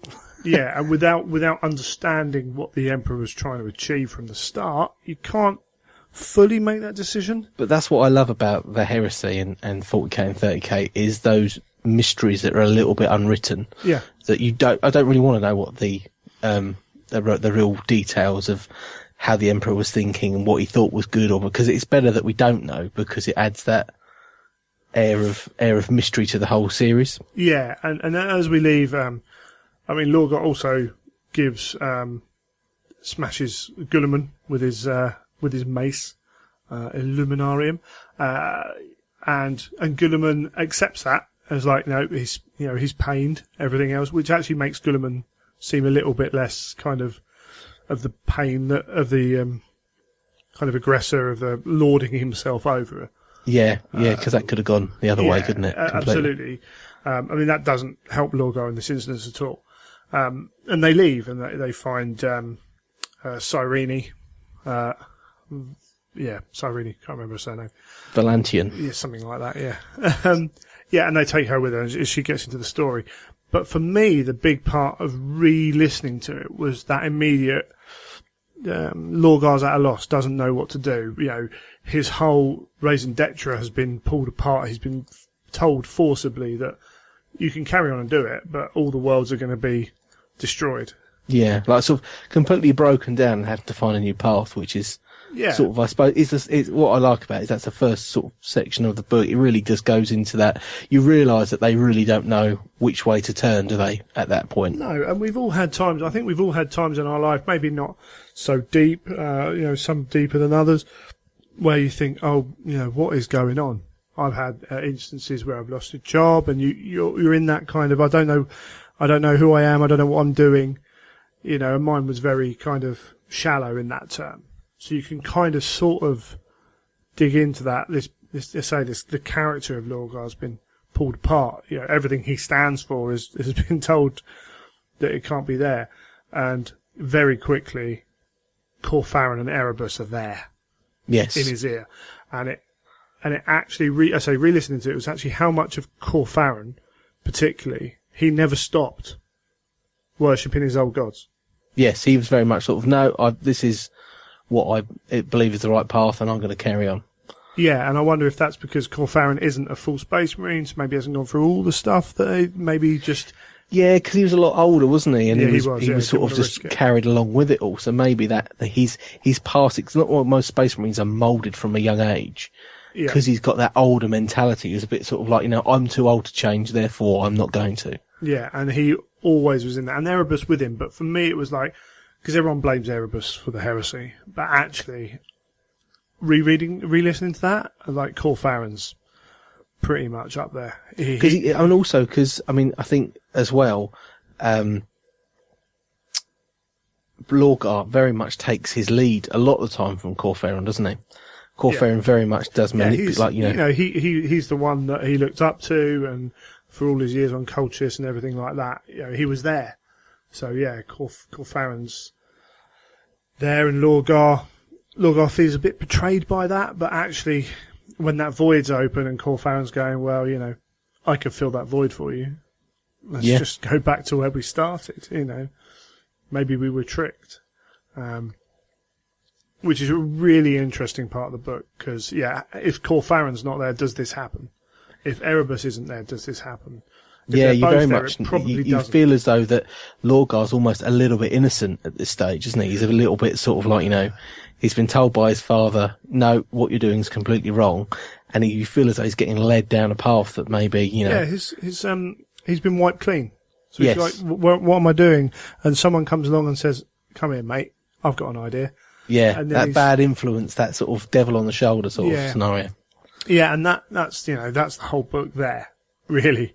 Yeah. It's like, how does this take us? And they decide to undertake this pilgrimage and seek the gods, which is, driving the story on, as we say. They do have a little dalliance with the lightning, toughened glass, lightning spewing Incarnadine, is that the right?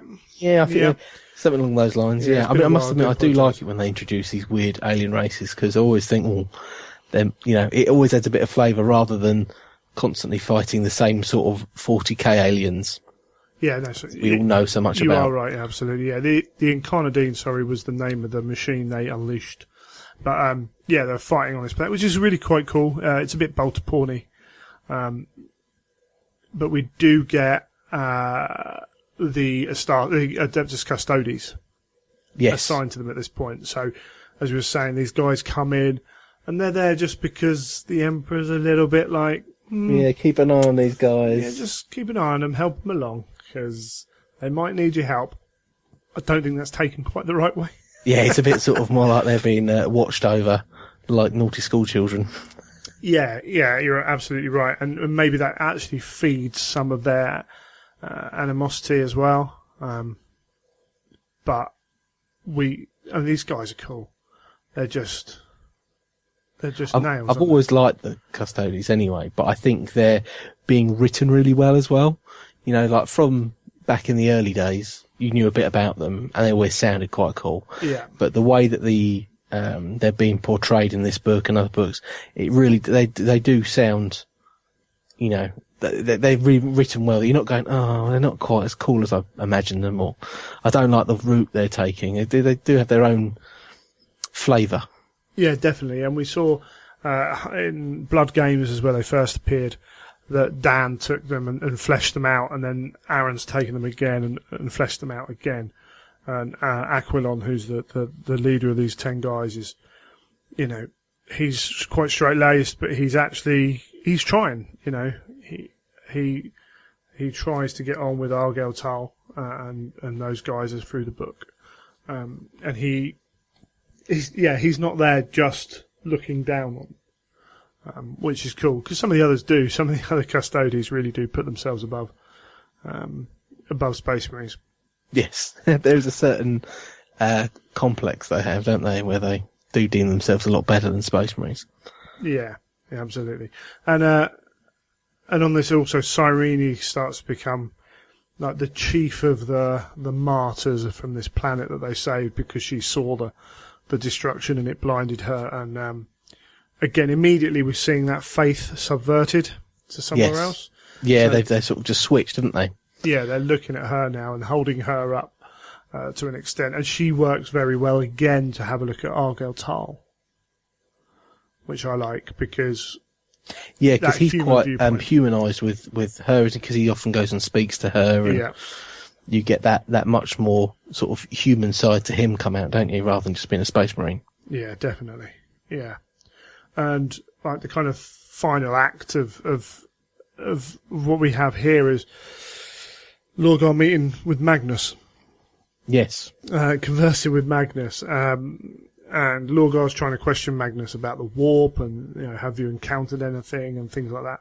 And Magnus is quite evasive of that before leaving, which is something you can read a lot into as well, I think. How much does Magnus know of his own journey? Yes. I don't want to go too deep into other books, but when you read Thousand Sons of Prospero Burns, the kind of reveals at the end there, it's kind of like, does Magnus know what he's got into? Yeah, did he know all along? Did he have a much deeper knowledge than he let on? Is he, or more like, is he trying to convince himself that it didn't happen? Yeah, so, because you get that feeling at the start of those books, and you can certainly argue that, he's maybe just trying to believe that he doesn't exist. Yeah, and effectively Magnus's opportunity there, if he gave the right answers there, potentially he could stop this again. Anyone's journey into these depths is going to have a gradual slide.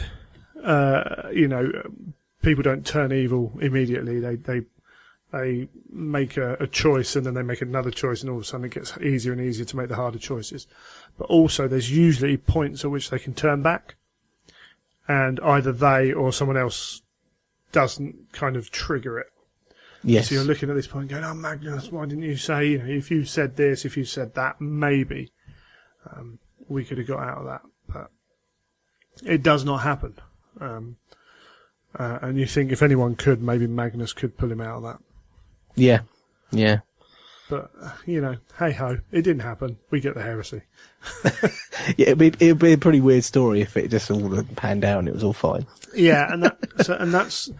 Yeah, it would. Yeah, so that's the first part of the book. We're getting this whole setup of how, and when you think about it, it's like, how can we get Lorgar to the point where he accepts these deities and worships them? Yes. And you see him again, even this is quite accelerated due to Monarchia. You see him worn down and then built up again by Corfaran. And, he's almost prime, ready for it then. Argel Tal has joined the 1,301st Expeditionary Fleet. Just a reminder there of just how big 30k is. Yeah, I know. The numbers are great, aren't they? It's amazing. And there's, the Serrated Sun chapter, which, goes on to become famous in 40 books and things. And then he goes off with them, which becomes leads into the next part of the story, where we're in this imperial space with this warp energy and this planet on the edge of this warp storm, which is known as Cadia, which was awesome. Yes, that's a great reference, isn't it? Because most 40k players are going to know that straight away. Yeah, Cadia becomes the place where the gateway for Lorgar to fall has become the stalwart planet to keep chaos back. Again, we're dealing with an irony there that's pretty huge. Yes. So it was a nice choice of Aaron to use that, I think. And with all this 30th Black Crusade, it's very topical at the moment. And we have this demon, this girl, Ingathel. And it's always... I think it's hard. I think False Gods showed how hard it is to turn a character from one point of view to another point of view with Horus. Yeah. And it's a bone of contention for a lot of people with that book, how quickly Horus fell, in inverted commas. Yes. And Although the passage of time in books could be a bit debated anyway. yeah, just the kind of the time given in it and the arguments given in that book. Some people aren't down with that. But it's one of those things. How do you portray that over a shortish period of time, without just becoming dull? Yes, It's exactly. hard to Yeah. do. And often there's a breaking point to every situation, isn't there? Yeah. And if you focus on that breaking point, it could seem that it was a short time, but it, in fact, could have taken years to get to that point. And you're absolutely right. Again, we talk about increments. When, say, I don't know, say I was to go out and commit a murder spree. Another one. Yeah, absolutely. Something specific might have triggered that. Like, okay, Falling Down, the movie Falling Down with Kirk Douglas. All right. There was a specific moment where he broke. Was that in the McDonald's restaurant? Yeah. Yeah. Right? Yeah, and he broke. And that was the moment that broke him. But it only broke him because of the stuff that built up beforehand. Yes. Because you look at that one moment and say, why, what's going on, man? What's going on? But without the weight of everything else, you don't understand. So, yeah, that whole first section is building up those moments, which is really good. And maybe we didn't get as much of that with the first two books with Horus. I think they were there. I think you can look at it and see the things that build up to it. But Also, things have got to progress, haven't they? Yeah. Things have got to move forward, otherwise people go, well, there's been 5 books and Horus is still fighting for the Emperor. It'd be a bit sort of, okay, what are we going to go and do now? yeah, absolutely. Yeah, so we're there with Ingerthal trying to explain to Lorga that he's been prophesied and everything like this, and the gods are looking at him. And the really interesting thing is that she's speaking the same language that they speak on Colchis, Colchisian. Yet, she's claiming that it's come from their world. Yes. So we have this This sort of root that we could imagine that Colchis had this root of warp.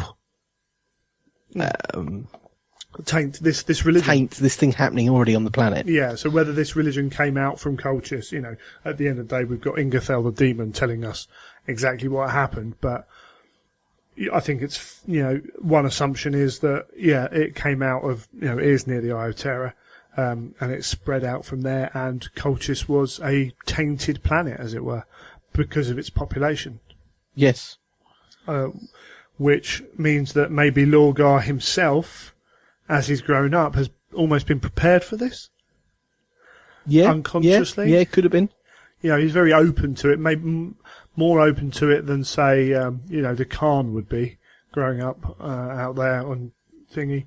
Or on Thingy, yeah. And you also get the, Chaos Gods scattering the Primarchs to planets, was he picked to go to that planet? Did the Chaos Gods scatter them, or did the Emperor scatter them? Or well, exactly. There's so many questions. Yeah, exactly.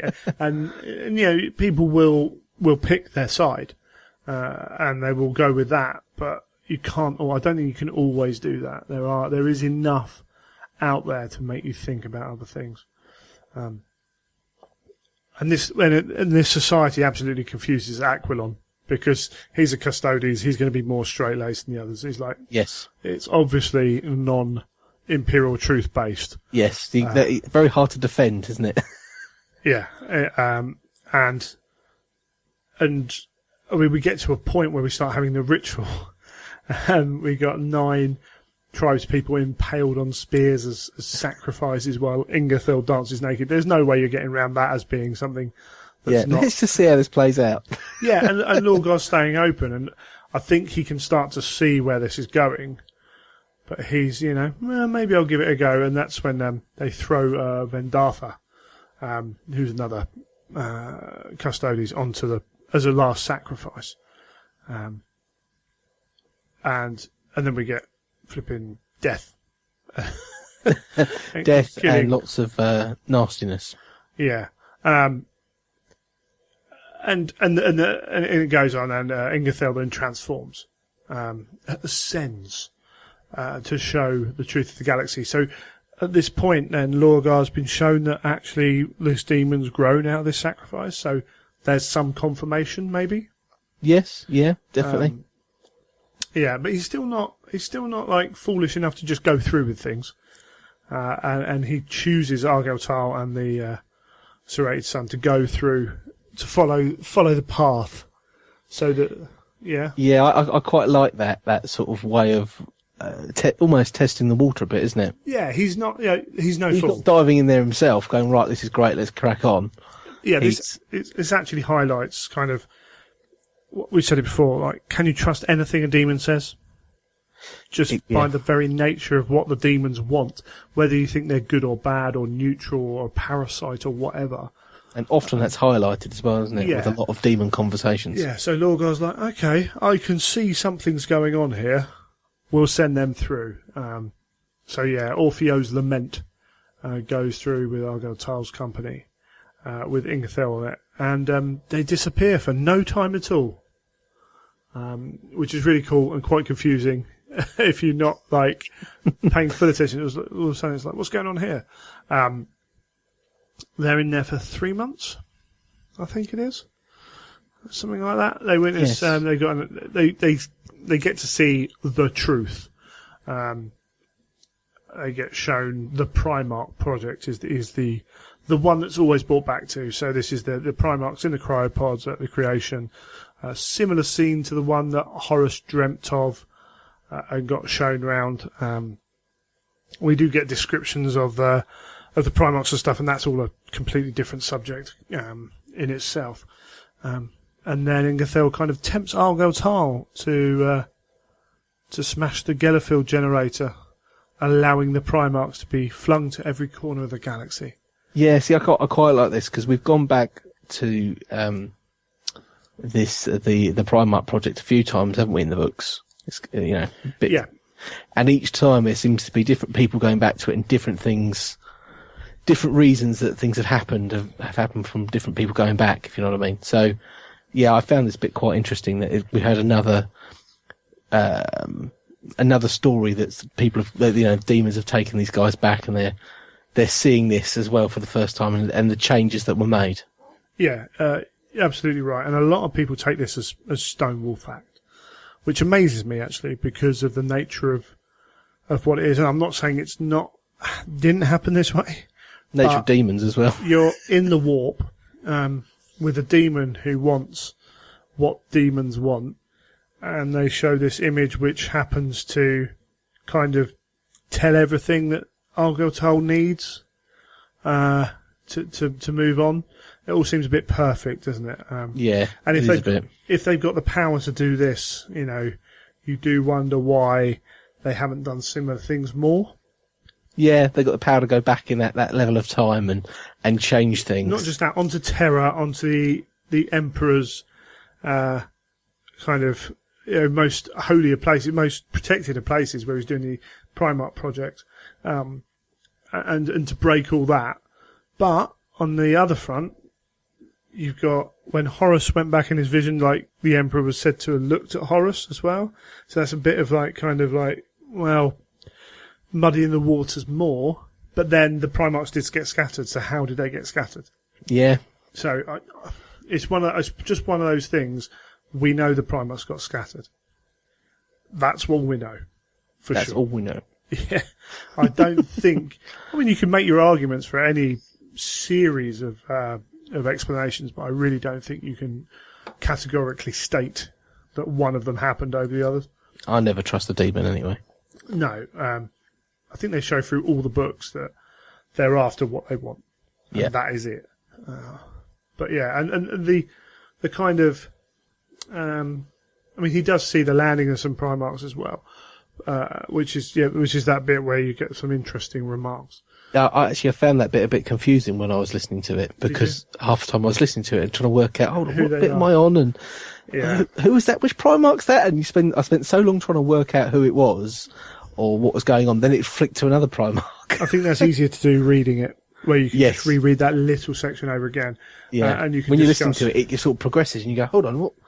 Oh, was that Primarch? And then by then you're into the next one. Yeah, absolutely. But the kind of the final bit is convincing Argyle Tyle to lower the Gellerfield. Yes, to sort of allow it to absorb them. Sort of thing. and then Ingerthel turns on them. And the corpses of the people there are possessed by demons of the warp, and everything goes on, and they're out there for months. And eventually, when they just creep back into real space, they've been out there for however long, more than half a year. That's right, 6 months, over 6 months. And the only ones who are alive are these ones who've melded with demons, and they've eaten the rest of the crew because it was the only way to survive. And yes, yeah, it's crazy and it's weird. And we get Lorgar asking Argel Tal the story, and he's like, he's almost broken over it. It's like, no, you don't understand. We ate our own crew, and he's not the same. And Lorgar can see that even when he looks the same, there's something different about him. And we know, he's got this demon melded into his soul, which is kind of groovy. But again, when you look at what it is, and when you discuss the nature of what are demons, are they the good guys, are they the bad guys, are they, blah blah blah blah blah. At the end of the day, these demon beings force themselves onto someone, and it's like, that's very rarely a good thing, because they didn't ask; it just happened, didn't it? And when someone says no, it means no. Exactly. It's very rare that it's like, yeah, by the way, I do need to kind of co-live with you in your body, and I'm not letting you say yes or no about it. I'm just going to do it. It doesn't suggest a nice move, does it? No, not particularly. But Lorgar takes them in and decides to embrace the truth, and prepares to go through the Eye of Terror himself. Is this the point where he starts playing all the shadow games with trying to pretend he's somewhere else? So this is the build-up. So he destroys the tribes on Cadia to cover their tracks, which is why probably Cadia gets kind of drawn in. I doubt if it might have had a different story if they went there and it was chaos infused. And we have the Argel Tal lies to Aquilion about how the deaths appear, and all of a sudden it's like, oh, everything's back to normal. We're all sorted now. Yeah, we're lovely, and we're going to go and conquer loads of worlds for the Imperium. Yay! Hooray! Everything's brilliant. Everything's great. But you do get in this bit. I think it's in this bit you get the fight with in the fight in the cages. Yes. With where he Aquilon. semi-changes. Am I right in saying that? Sort of semi. You've got demons. What's really good is you see how good a Custodes is compared to a Marine. So when they first meet in the cages, you're talking about seconds before a Marine's on his back. And Argel Tal was like captain of the 7th Company, so that's like pretty much up near, it's a couple of levels below Chapter Master in 40k. Yeah. In the end, actually, he does become Chapter Master. Argel Tal becomes Chapter Master. So we're talking about someone who's pretty powerful as a Marine. And Aquilon just beats him. Just smashes him. And it's like, yeah, that's pretty good. And Aquilon's a sergeant of a 10-man squad. Yeah. It's like, yeah, okie dokie. And we see in other places that, the Custodes project was done alongside the Primarch's project. They're made differently to Space Marines. But in terms of the way they're, I'm not talking about physical organs, I don't know. But these guys are beasts. And then on that essay we get 40 years. 40 years of this preparation, this cultivating the warrior lodges through all the legions that accept them. Some of them don't accept them because, we've seen that in other books, like the Dark Angels. They've already got their own secrets and lies. They don't need more. Things like that. And setting up these planets and putting people in place and all that, and making friends. We get, so the third, we've had all this time preparing. We do get one final example of fighting, which is a nice setup to what goes on later. The Serrated Sun chapter, making war on a human world, and Argel Tal fights alongside Aquilon. And we get the word bearers looking at how the Custodes fight, and analysing it, aren't they? They're sort of yeah. breaking it down. Because it looks wrong. It looks wrong to them. These are warriors born to fight alongside each other. These are guys who know their place, who know how to fight. And then something about, although they're completely effective, these custodies, it doesn't look right to them. And it's because they're almost fighting on an individual level. Yeah, whereas they're much more of like a brotherhood and protecting each other. Yeah. The custodies is a group of individual warriors making war, whereas the custodies are an army. The Legion are an army making war. But that doesn't really kind of diminish the abilities of the custodies, but it gives the word bearers an idea that actually if they fight to their strength, and then they do have they've worked out how they might beat the custodies, because they, as soon as they're aware that things are going to change, they're going to know at some point they're going to have to fight custodies. Because how many custodies are there? No one really knows, I don't think. No, so it hasn't been. There's no definitive figure. Not that I'm aware of. I'm trying to rack my brains. No, but most of them are on Terra. Surrounding the Emperor. So there's 5? Yeah, 5, that's it. So they know that when they get to Terra, there's a chance that to get to the Emperor, you have to fight custodies. So, yeah, it's really cool. And then they're kind of pulled out just after finishing this. And, well, I mean, we get to see the awakening of the demons with him in that fight as well, which, again, is just a little tease going forwards. But we then get the news that Horus has betrayed the Imperium and rebelled against the Emperor, which takes us to Isstvan 5. See, I really like this as well, because, obviously, Isstvan 5 is so important, isn't it, in the Heresy? And I quite like when the books have a little reference back to it and you see it from different angles. And I think from this one you really did see it from a completely different angle. Yeah, I'm trying to remember what number it was in the series. We'd seen Isstvan 5 a bit, but not like masses. No, I mean, we'd had the Fulgrim book, haven't we? So whether that hasn't really covered it in detail. Yeah, I didn't cover it in detail. That was mainly... Iron Hands, it covered it in detail. It covered that one aspect of the fight. But I think this was really... Because we talked to Nick Kime on the interview.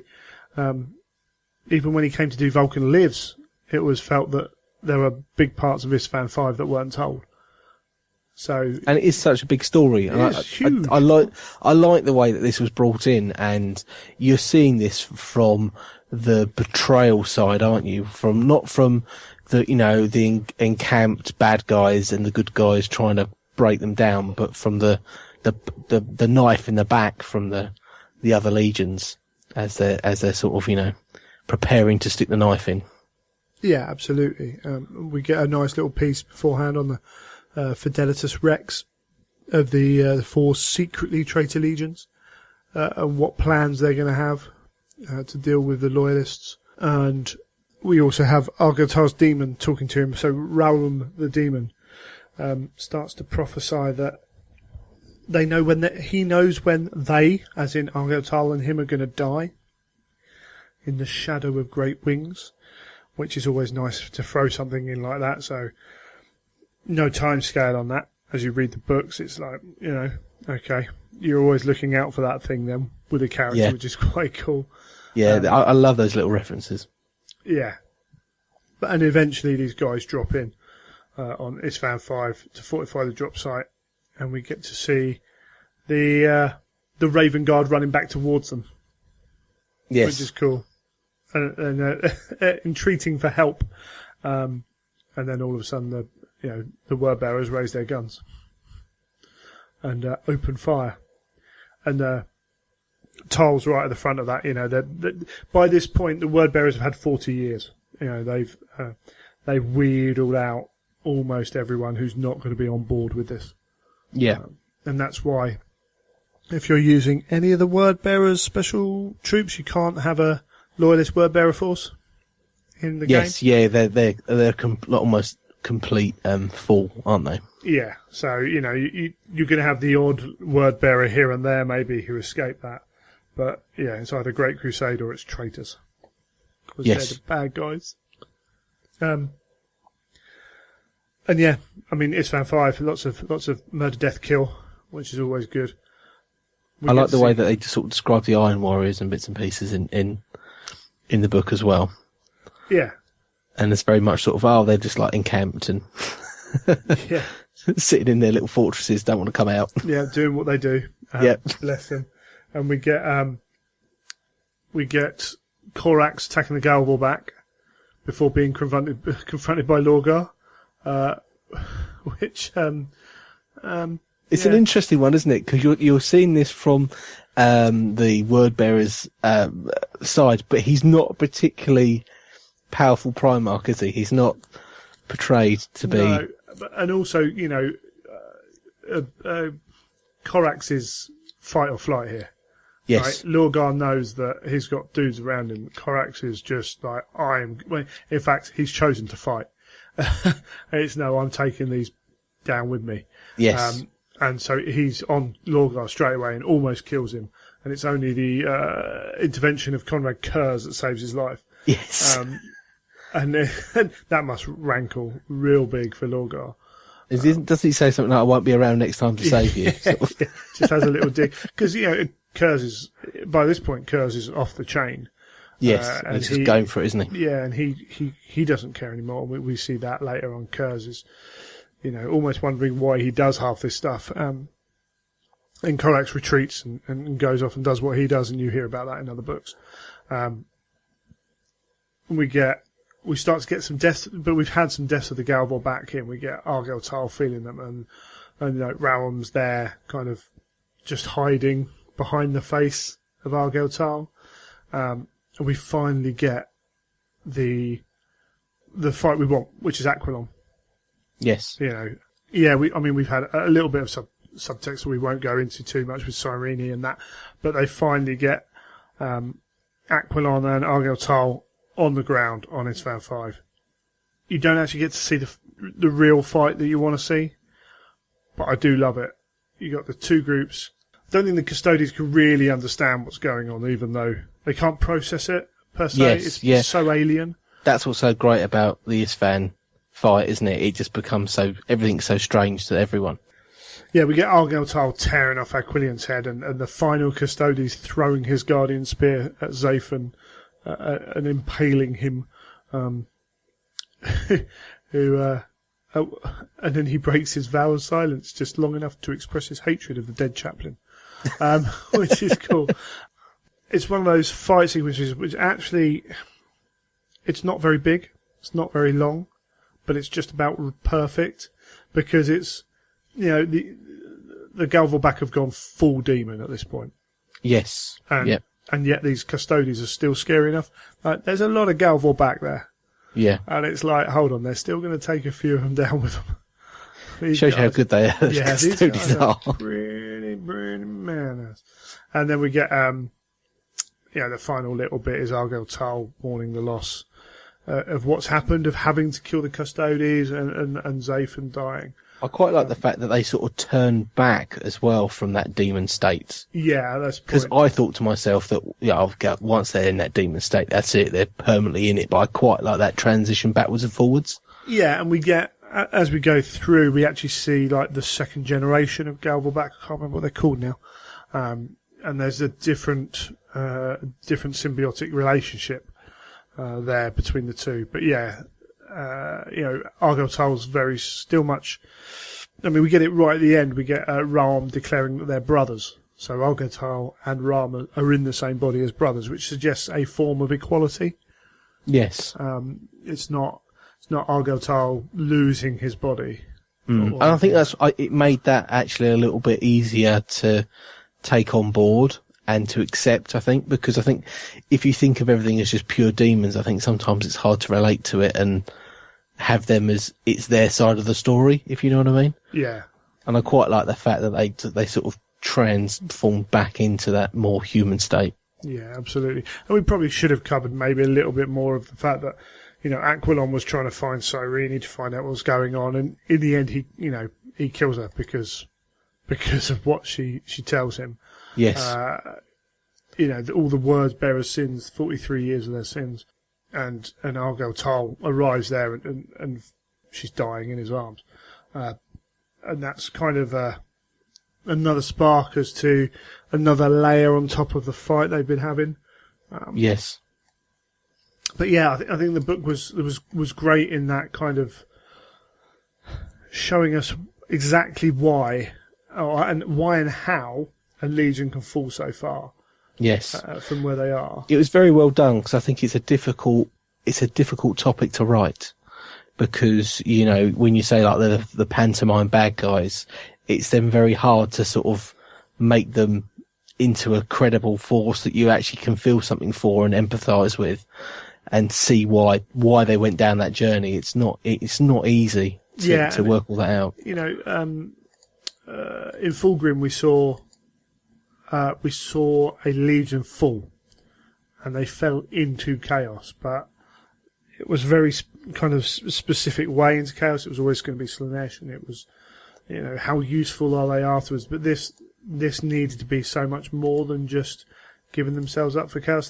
These guys needed to be heralds, for chaos, and so it had to be done right, and they had to have, the going out and spreading the word with a perfect Legion for it, which again can spark a million kind of theories on what's going on.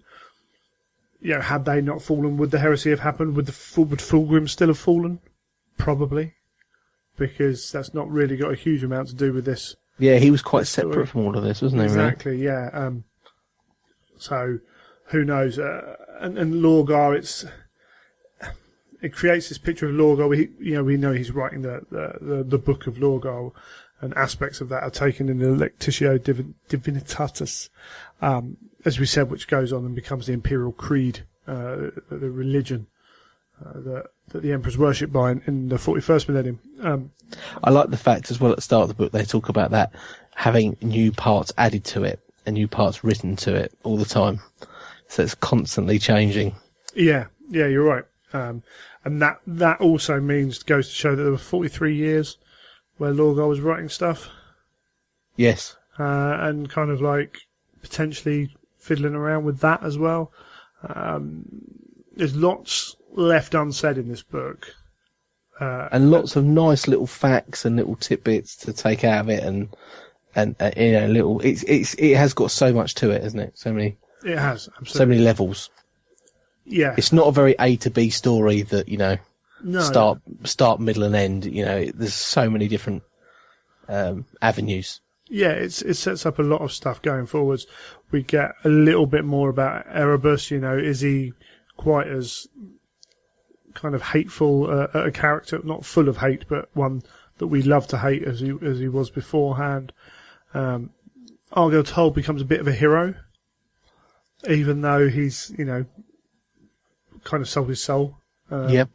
Which is always a bit weird. It's always hard to do that. It's amazing when a story can tell you something about a guy who's going to go and commit awful atrocities or whatever, and it's like, oh yeah, Argel Tal's pretty cool, isn't he? And then you remember what he does. I mean, he is pretty cool. Compare him to Corfaron and Erebus. Yeah, he is pretty cool. Where does Lorgar sit in that? He's starting to mastermind this journey, and then Horus's name is put above the door. He's getting beaten up by his brother. He gets saved by another brother. And as we go on, he has his own plans, certainly around the war on the 500 worlds. But is he working to a different plan to the rest of them? Because he's very much, Horus doesn't, even as far as we are in the books, Horus is not, he's working for himself. And he's allied himself with the Chaos Powers. He hasn't given himself to the Chaos Powers. Whereas Lorgar is worshipping the Chaos Powers. Indeed, so, yeah. Like, Horus is almost trying to fight them off, isn't he? Like, trying to carve his own path. Yeah. He considers himself to be the stronger ally in this union. But it's a very different thing from what Lorgar sees. And as we go through the book as well, does Erebus take a bit of that kind of lack of hubris, and he's trying to manipulate all kinds of things as well, and how does he? Through this book, you start to see that maybe Lorgar and Erebus aren't always on the same path. Yeah, there's so much from this book, which is cool to see. Plus, the bolt of porn sections are good.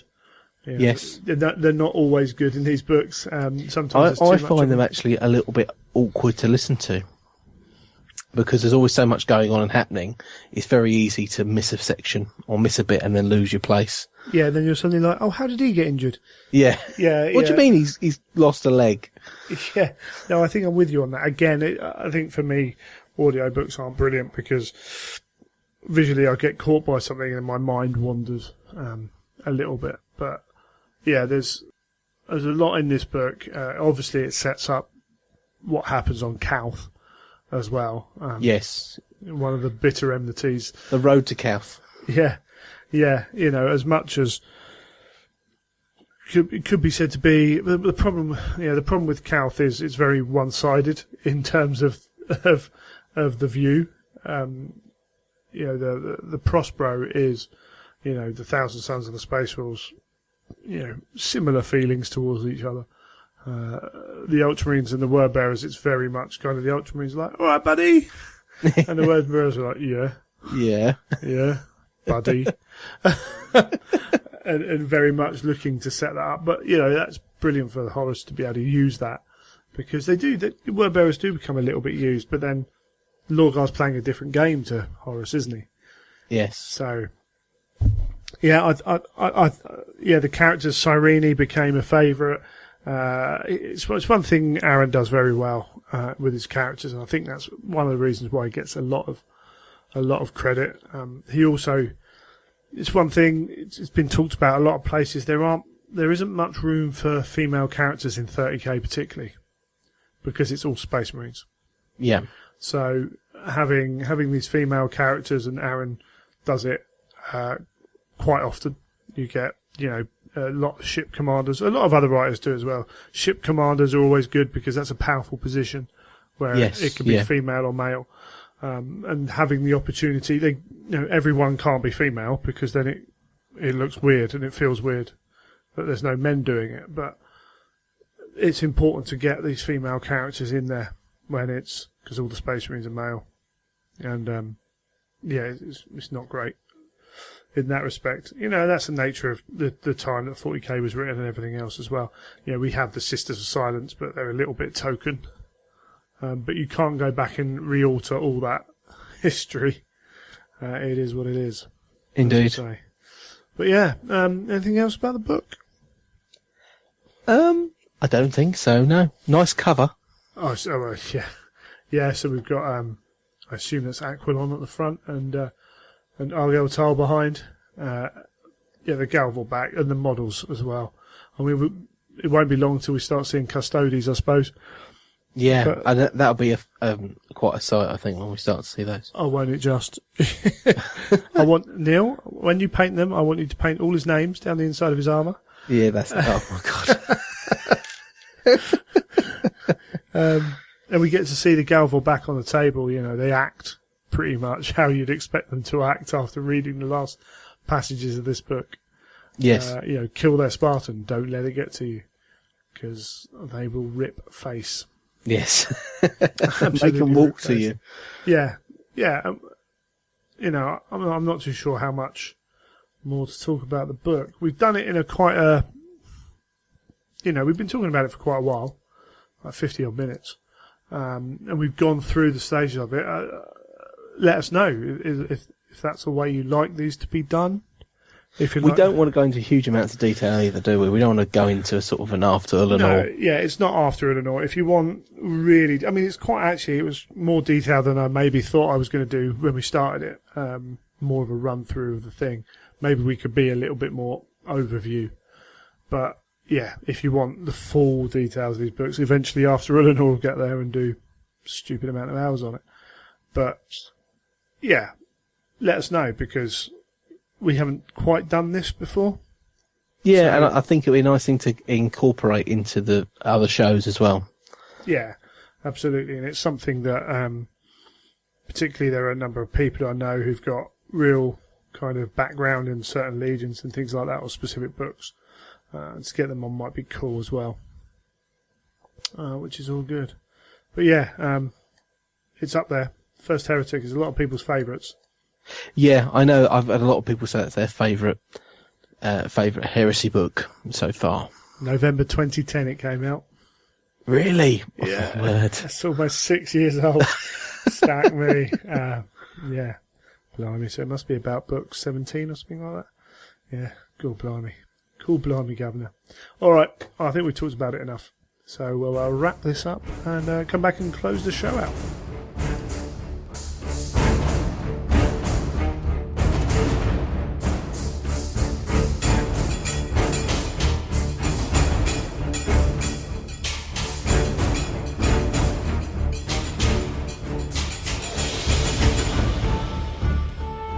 There we go. That's another episode. Having listened to the recording we did, while I don't think it's bad, I will say this.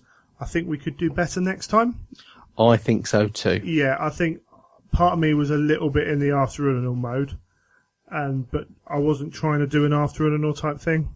So, and this was my first book review sort of type thing. So what? Yeah, while I certainly don't want to record it again because of time and everything like that. I think we will endeavour to do better next time. But hopefully it's still enjoyable. Hopefully so, and we'll try and take a different slant, won't we, from After Ulanor? We don't want to be there's no replicating that sort of work. Yeah, I think a little bit of that crept in, which is possibly understandable, bearing in mind the amount of hours I've been doing to that. And we recorded an episode of After Ulanor about the same time we recorded that as well. So not for the same book though. No. We're nowhere near that far through yet on After Ulanor. Don't remind me. So that's cool. We did mention we were going to be drawing the winner of the Hatchet Partworks Legends 40k Legends collection, and we have rolled a die. There were 10 acceptable entries through, and the random number generator has given us John Argyle, and his favourite scene was at the end of Fear to Tread. So quick spoiler for the next 30 seconds. It's the bit where Horus rips Erebus' face off. Yeah, the one where he just says, "Yeah, I'm in charge here, not these demony things." So congratulations to John. You've won that subscription, which is a pretty cool prize. And how does he get his subscription? I'll email him back and ask for all his details. And we'll sort that off. But yeah, absolutely brilliant to say. There were a variety of answers. A few duplicates. There was a few people trying to remember. Yeah, problem is quite a few of them are quite big spoilers. So it was like, I didn't think about that. I don't really want to talk about that on the show just in case. But variety of characters. So Argel Toll features in a few. Garrow features in a couple. The Drop Site Massacre was one, just the Drop Site Massacre. And then the 2 or 3 of them are from Cygnus Prime as well. I won't go into them.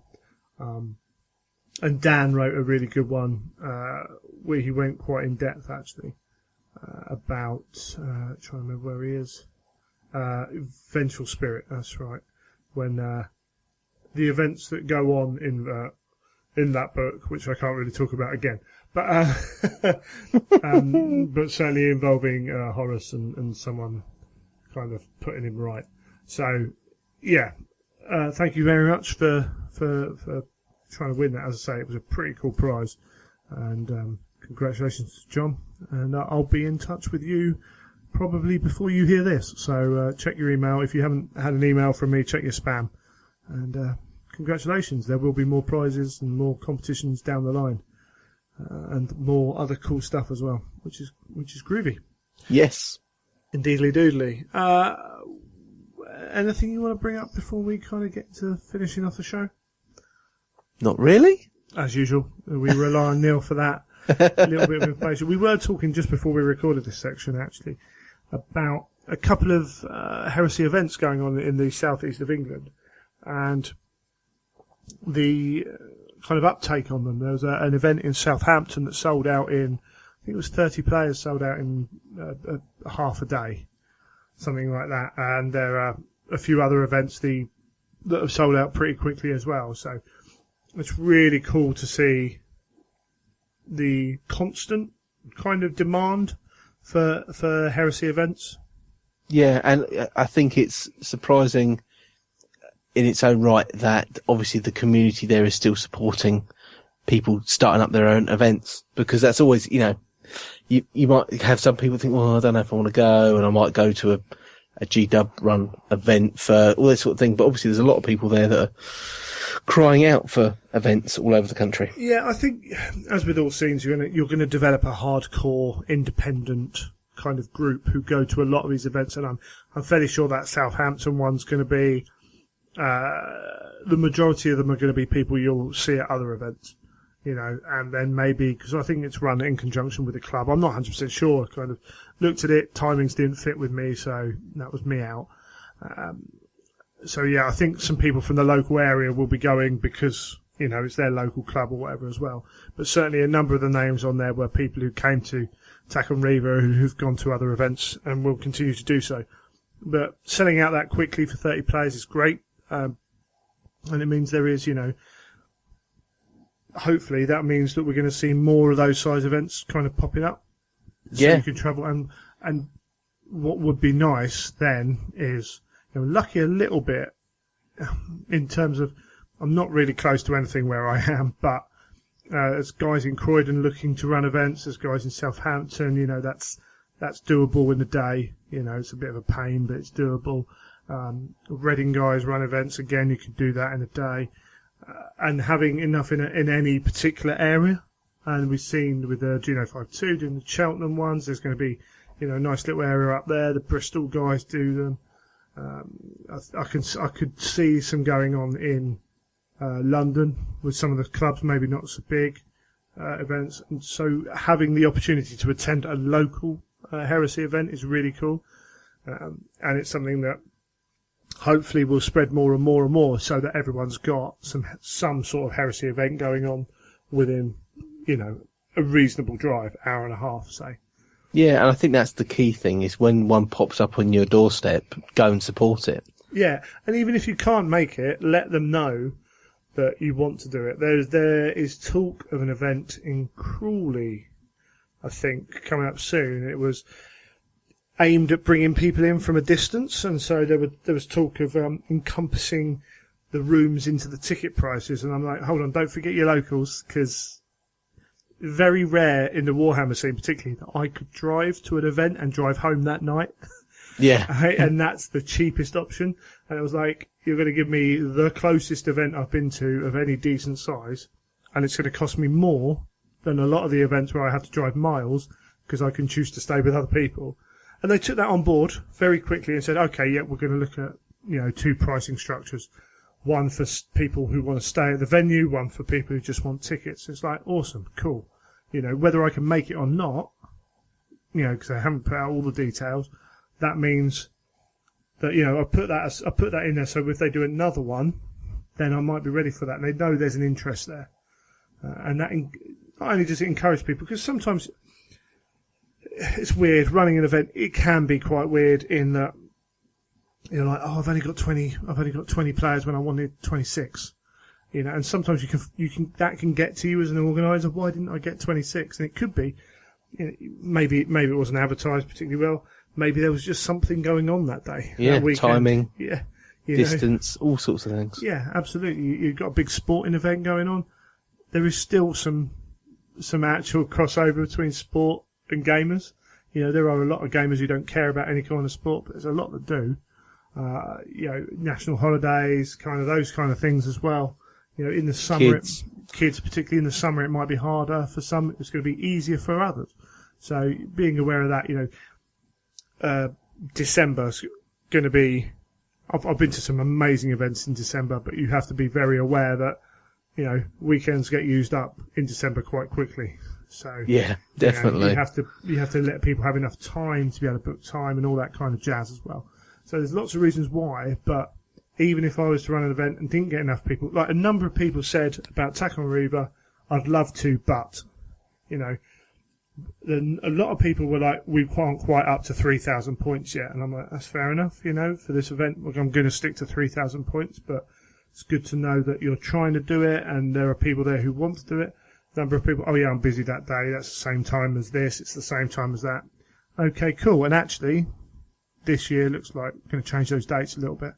But yeah, so let people know that it's cool that they're doing it, even if you can't make it, but you are interested in following events, because the last thing you want is someone to put on an event and kind of go, oh, that really wasn't worth it. Yeah. And actually there's this really big demand for it, and just because the first one didn't go how they thought they wanted it to, then they stopped doing them. So, yeah, just a little thing. Hopefully that will help. Yeah. But yes, we're all done. As usual, you can contact us on the emails. So greg@theimperialtruth.com. And neil@theimperialtruth.com. And we'll hit out for Twitter as well. So imperial_truth for all the show news. Which is always good to follow for, what's just been dropped. I try and tweet. It's linked to the Facebook as well. So try and put new stuff out there. Try and put information out there. When ADB drew his picture of the latest cover. Yes. Because I thought it was funny that we spoke about that. Then I went, oh look, he's done another one. Yeah, absolutely. So I try and keep that as up to date as possible, within reason. Obviously, it's I do have other stuff going on. I'm not always on my phone, just 80% of the time.